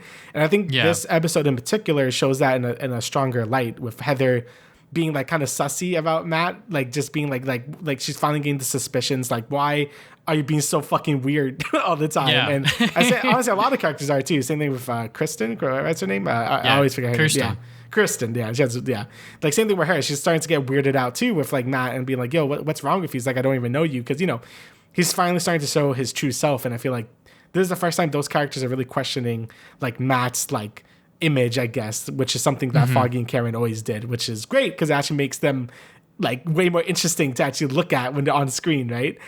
Except Cherry, but we'll talk about that in a second. So yeah, I mean, Heather Glenn, like I said earlier, she is not a stupid character. She knows what she's doing, and people need to realize that Matt is not the same person that he was within episode 1. That was after they met and they talked to each other after Foggy died, and Matt was trying to change himself and be this person that he had to be because he tried to kill a man, and also to respect quote unquote Foggy's wishes, if you will, sort of go through the justice system and be this better man, if you will. So for him to now let Daredevil back into his life and have that sort of side of him really show, Heather's like, who the hell are you? Like, what are you talking about? So, the hate that she is getting online because people, oh my God, I hated Heather within episode 8. It's like, bro, read between the lines. Matt is an asshole. It's okay for our main hero, Matt Murdock, the blind vigilante lawyer, to be an asshole. That's how he is within the comics, just because even within the fucking Netflix version, bro. Did you watch season 2? Yeah, he's horrible to Foggy and Karen. Like he's such an awful friend to both of them. Yes. So like that's why like this like yes, he is in the wrong. Like I get it, because like superhero stuff is happening and you want him to just do his stuff or whatever. But I don't think you could discount. It's kind of, again, I keep bringing it back to Invincible. It's like how people hated Amber in season 1 because she was like being like annoying about it, I guess. But it's also like it's very like understandable, because it's just like because she didn't know. Yeah, she didn't know, or even if she did know, it's still like you didn't tell her that you were the superhero or whatever, and you're going around doing all this bullshit, and Matt's acting like a psycho, right? Like this whole episode, Matt was like unhinged. I loved it, but like Yes. like Matt was like super unhinged and so weird. Like it makes sense why Heather would be like weirded out by this behavior and stuff. And again, like you said, like, he's treated a lot of people badly in his life. He's treated, Claire badly. He's treated Foggy badly. He's treated Karen badly. And that was almost like the whole plot point with like season 2 and 3 or whatever, where he's just like, oh, I shouldn't have, well, I guess season 3, like I shouldn't have friends or whatever. Like they just slow me down or whatever. Right. Like that was like the whole, he's kind of like a dickhead. Like, so I don't know why, like we're making this a whole thing now. Like, I mean, I think it's great for Matt's character. Like, I think it's like, they really got the writing down for him well, but like, we shouldn't be surprised that Heather's acting this way. So yeah, shout out to Dario for being one of the writers on this episode. When he said to Kirsten, we're not serving justice here, we're babysitting chaos after that one client, I was like, bro, we're fucking cooking. We're frying here. No, like this is right before he tips over that edge and fully becomes Daredevil again. And I love that Matt is being a dickhead and he is sort of putting that side of him before everything else. Because when Heather's like, you're not even listening to me, he's like, wait, what? I was like, yeah, bro, you're not fucking listening to her. And that's bad. I mean, I do that a lot if I'm being honest. I'm like, Emma, I'm sorry, I was on my phone, I was not listening to you. What did you say again? And it is annoying. It is annoying for her to repeat herself and everything like that, because the person that you're talking to is just fucking checked out or whatever. So yeah. Josie's fucking back. I love that we got that scene. And for Matt to be able to put the pieces back together and sort of figure out what happened a year ago in that bar. And some people are like, why would he try to figure that out now? Because it's like, when it happened, why the fuck would he try to figure it out, right? Like he had Cherry do it. Yeah. And Cherry was like, yeah, I mean, it just seemed like that Dex wanted to get revenge on you guys because of what you did to him, et cetera, right? So case closed. But now that Josie was like, yeah, he ordered this specific alcohol, more Melvinese or whatever. Yeah. And that's the drink that they have when they win a case. He was like, Foggy was celebrating early. He knew he was going to win that case, but why would he want to be shut up? Yeah. Or shut down or whatever. So like my theory is, I mean, obviously we're going to talk about it later, but like, I think he had something on either Vanessa or something. And then like maybe she hired a hit on Foggy, I would guessing, or maybe she was again. Now we're starting to go into like, is Foggy alive situation. So like I don't really know. Like there could be a thing because Vanessa's things she says later, which we're gonna talk about it. But like she's very weird about it. She's not like being specific if she did. Obviously she's not gonna fucking admit it or whatever. But like she's like, you don't know shit. I'm like, I don't know what's going on. Like Foggy could be fucking alive now. I don't know. But either way, it's really cool to see Matt sort of like piece these things together. And yeah, it makes sense why he wouldn't do it immediately, because he was probably fucking broken as a man after like trying to kill someone and like Foggy like dying maybe. Like, that's like a big, that's like his whole life shattering right there. Like that's a huge thing. And then, Cherry comes in. All right, so the reason why I still don't like Cherry is because he's still acting like he like knows this man for like his whole fucking life, right? Like, I really with Heather and for Kristen and stuff, like they have like these, like they're having these moments where, oh, we don't really like know you as a person. I feel like that fits with the narrative of this episode. This one is acting like Cherry like obviously always knew that he's Daredevil because, he saw like he unmasked himself during that moment or whatever. But it's still just to have like no weight. It has no weight. He's still doing the same exact thing he did in the past episodes of being like, don't do it, Matt. But I'm like, who are you? Like, we still haven't had any flashbacks or any moment where we see Cherry really being there for Matt, like Foggy or Karen, where like he feels like he could talk to them, or like they do have some like persuasion over Matt to not do certain stuff like Foggy or whatever. Because, like Foggy was like his best fucking friend, right? And we know that with the flashbacks and just like the, how they work together and all that shit in all the seasons of the Netflix Daredevil show. With this one, like Cherry is just fucking there saying the same shit and it just still has no impact. So he's still like the only character that doesn't get shit in this series. So I'm sorry. So. Yeah, I feel so bad for the actor because now the rest of the Daredevil community has now caught on. They're like, wait a second, Cherry's a bad character. I'm like, yeah, he is a bad character. He's not exactly written to really do anything other than give plot and sort of talk to Matt and being like, you shouldn't be Daredevil. Don't let that side, consume you or whatever. Yeah. You just rebuild your whole life or whatever. But like, Matt has eaten him up every single time he has talked to Cherry about it. I think even within episode 7, he was like, yeah, I remember a time when you would call me for, whatever, sort of like going out and being Daredevil if like a threat was too dangerous for him, right? So, like you said, no way, nothing to really have the viewer to really buy into like why he's saying this. Yeah, it's very tell don't show, and it's like it's just like it's not good, Yeah. So yeah. Which like I'm very curious what they're gonna do with him next season now that they don't have to use the old footage and they could easily kill his character off. I don't know how that's gonna happen. But yeah. What's it called? And then I guess the next scene we could talk about is obviously Matt confronting Dex. This was spoiled to me because I guess it was like leaking around online before the episode premiered. So I was a little sad by that. But, fire ass scene. Oh my God. I think that this is the first time that Matt and Dex have really sat down together and really had a conversation that didn't involve fighting. Yeah. So yeah, just really great dialogue, really great performances. When Dex said that's what good men do, right? Defend their worst enemies. And I was like, what does he mean by that? And then at the end, obviously, when Matt takes the bullet for Fisk, I'm like, oh shit, it fucking comes back to that. Once again, Dario just fucking bringing it back home with his writing and everything like that. So yeah, and Matt just being, as like you said, Damian, unhinged and just doing whatever the fuck he thinks he has to do to get information out of Dex to figure out what happened to Foggy. Yeah, he's going like full unhinged, like season 3 Daredevil, like he's going like crazy with it, and I love it. Like my man was not letting like Dex like do fucking anything. He just like fucking just like he's just slam his head down. He's like guard, this dude's crazy. Like he's like fuck you. I'm like god damn man, holy shit. Yes. So that was absolutely insane because I was like, what is Matt gonna do? He said he's not lying, and Matt knows that he's not lying, but he has to give Dex a way out for him to escape the prison. So yeah, I just love that scene, even though it was, a little short, but I think it served its purpose in terms of what it needed to do, which was to get Dex out of prison, which that entire scene, which was like not even like 5 minutes long, that shit felt like it was right out of the Netflix freaking old series, right? And every single time we are behind Dex and we see him like in the middle during that scene, and also when he fucking kills that other guard and takes the sniper, that shit looks straight out of a comic book. That one panel, that one shot, I'm like, man, this shit looks great. And obviously the blue and everything. I just love Justin and Aaron for thinking about that and actually using that to their advantage whenever Dex has a moment. Yeah, like just like him being a psycho and using his like fucking broken tooth as a projectile.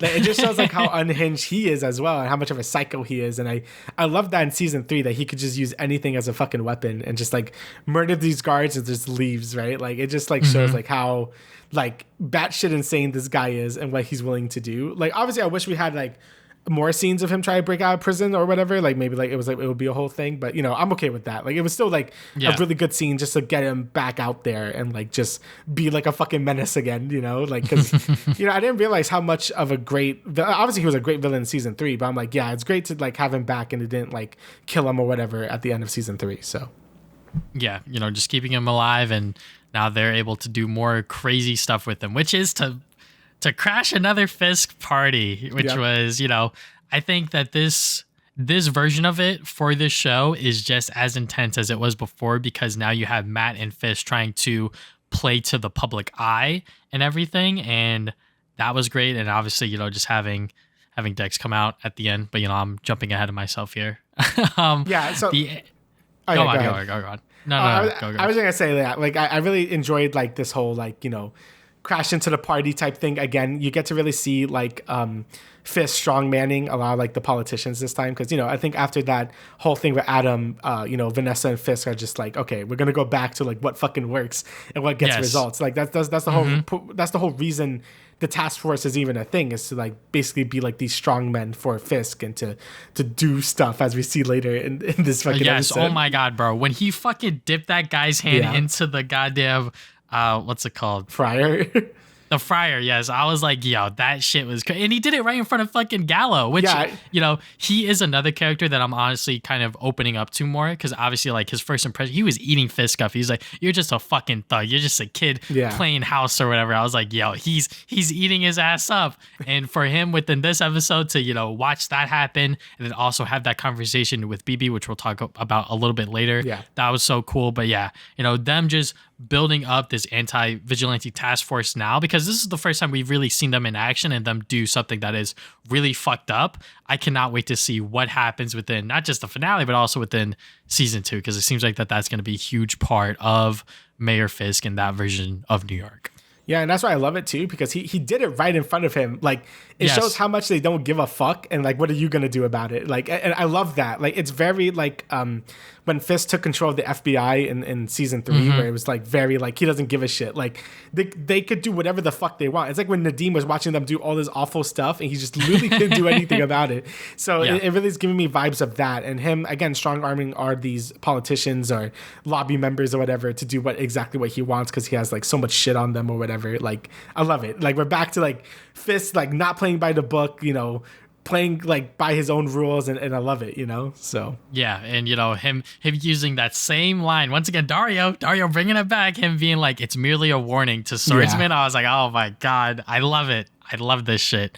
But then obviously, you know, the sort of dance floor, I think that this was sort of teased in one of the many teasers where it showed Matt dancing with Vanessa and Fizz dancing with Heather, and I was like, oh, that's gonna be a interesting scene. But it's because Matt was finally able to put it together, because Vanessa panicked. She was like, oh shit, I need to tell you something, and he's like not here because he knows that Matt has heightened senses, which is another thing. When Fisk was whispering them out, I was like, oh fuck, that goes crazy. I just love the direction and the choices that they made with this entire sequence. Yeah, it's like fucking like, I just love how much like Matt, like, he was ready to like beat this dude down. Like, he was ready to confront him. Yeah, I thought he was gonna do it. I thought this man was about to make a whole ass scene and just beat the shit out of Kingpin right there. But no, after hearing what Vanessa was saying, he's just like, wait, hold on a second, what's going on? And then he's like, and that's when they did the whole switcheroo thing and whatever, just to get more information out. But I was just like, that whole sequence was really good. I love how unhinged Matt is this whole episode, and like how tunnel vision he is on Kingpin, because you know he really thinks he's the one that like did all this, but Kingpin really stuck to his word to not hurt Karen and Foggy, because he knew they made that deal in 3 where it's like, okay, like we trust each other enough to not hurt each other's loved ones, because we know like we will get you if you do that. Like, you know, either I get you or you get me, right? Like that's sort of like that was their deal, and Kingpin respected that the whole time. But you know, maybe Vanessa fucking didn't, so, or maybe she did, I don't know. So yeah, that is now a theory, is like, did Vanessa actually do it? It seems like she knows more than she's letting on, and there's probably a whole picture there that we don't know about, because you know, when Dex is up there, one thing that I love about watching that sequence the first time is that you don't know who the fuck Dex is gonna shoot. You have no idea. Like, he's looking at Matt, he's looking at Vanessa, he's looking at Fisk, because all 3 of them have done something to him, you know, in one way or another, that like sort of wrongfully turned his life around in a way, you know? And it was just such a great sequence. So much tension within this one ballroom. I just loved it. Yeah. So now the big question is like, why, like, Foggy's death is such a big thing now. I mean, it always has been. But it's like, why did she order a hit? Was she trying, maybe he is in witness protection. Maybe she knew Bullseye was going to get him. Maybe she was trying to like save Foggy, and then like I don't know, like I don't know. Maybe she just ordered the hit on him. Maybe she had something on her. That's why he was winning the case or whatever. Like, there's like a lot of things that could be happening, right? So I'm very interested to see where they go with the whole Foggy situation, and if he is alive, if he's not alive. I don't know. I'm kind of leaning towards he's not alive, because I feel like he is going to be a lot in season 2, apparently. Like they you know, yes, they did he's going to be in season 2, but we don't know in what capacity. Yeah, so and I'm assuming it's going to be flashbacks. Like I think they're going to go over the case, like why was he celebrating, like what was going on, and I think they're going to really explain the situation of why he got to that situation to begin with, right? So yeah, I'm leaning more to that he's still dead, because I feel like they wouldn't bring him back like that. But if they do, I wouldn't be mad. But I'm just saying, like, I think I am leaning more towards like he had something on Vanessa ordered a hit on him, and there you go, right? So, but we'll see. Yeah, I have, you know, I know some things in the comics that I won't spoil on the air right now, but I'm still a Foggy believer. I think he is alive. I think that they wouldn't necessarily kill him off like that. I mean, I would hope we'll not. see. We'll see. Because it seems like that there is a huge conspiracy, convoluted plot thread that's going on with Red Hook, with Foggy, with Vanessa, and you know, something happened there, and that's why Dex was ordered to kill Foggy that night. So yeah, you know, I'm I'm just very interested to see where that goes. And the sort of wide lens shot, I once again got very, very giddy and very excited when Justin and Aaron decided to reuse that again and sort of have it focus on Wilson, or not Wilson. That's the actor's name, Wilson Bethel. When Dex wanted to sort of go for the shot, and everything like that. Yeah, that was just peak. And obviously the fucking needle drop. Whenever I talk about this show with my girlfriend, I always criticize about like the sort of licensed music because the first series never used it. No. So for this show to really, use songs a lot, I'm like, I was kind of negative on it, but now I'm like, it's good at times. This one, holy fuck, that needle drop when fucking Matt hit the floor afterwards and sort of like the blood splatter on Fisk, it sort of mirrors like his own painting. Yeah. There's so many layers as to why Matt went for the bullet and sort of saved Fisk's life. Do you want me to break it down, or do you want to? No, yeah, go ahead. Yeah, go ahead. Okay. I mean, I've read so many tweets on this. So, the first layer is that, he took the bullet as if, he's saying that like, he's trying to sort of undo the sins of his past of, trying to kill Dex and, him taking a bullet for his worst enemy kind of thing, which is something that Dex said earlier, is him sort of being like, okay, now that I have, sort of done this good deed, am I forgiven kind of thing. Another thing is also him being like, I'm taking the bullet as if I wish that I took the bullet for Foggy, and also taking the bullet, sort of all that stuff. I think I was about to repeat myself, but yeah, like there's just so many layers to this one shot, one scene that I just love that they were able to bring it all together and really have this nice climactic finish to episode 8. Yeah, I think it's because like obviously Fisk is like his worst fucking enemy ever, but I also feel like at this case, he knows Fisk hasn't done anything like that he's aiming for, right? So even if he did, like, he still wouldn't let Fisk die, right? Like, that's just the type of person Matt is. But at this point, he's just like, wait. Like, this is on Vanessa at the moment. And then, when Dex came in, he says, okay, wait, hold on. We got to stop this right now. So I can't let Kingpin die. He hasn't technically done anything just yet. So, I think that was a really good way to show him that I think he really redeemed himself after, pushing fucking Dex off the fucking cliff. Like, he really, like, start to like respect or get back into what he really believes in, and like start to get out of the hole that he dug himself into, live this fake life and to not be Daredevil and all that. Like, because at the end of the day, this is who he is, right? So even when Heather was talking shit about vigilantes, I think at the beginning of this episode, and he was just like, how do you know that? Like, and all, he's going like really like defensive about it. Bro, he's so biased. He's just like, hey, like Daredevil saved your life, and she was like, I saved my life. I was like, girly pop, like that's the one thing I will disagree with you on. It's you Daredevil still had to break you out, bro. Like, so but Daredevil still had to pull him away from you before you got the shot to kill him. Anyways. But yeah, it's it really just showed like, I think Matt is back to being Daredevil and he's done living this like fake life or whatever. And it's gonna be interesting if, I don't know if Karen is supposed to show up next episode, because I thought they said it was, right?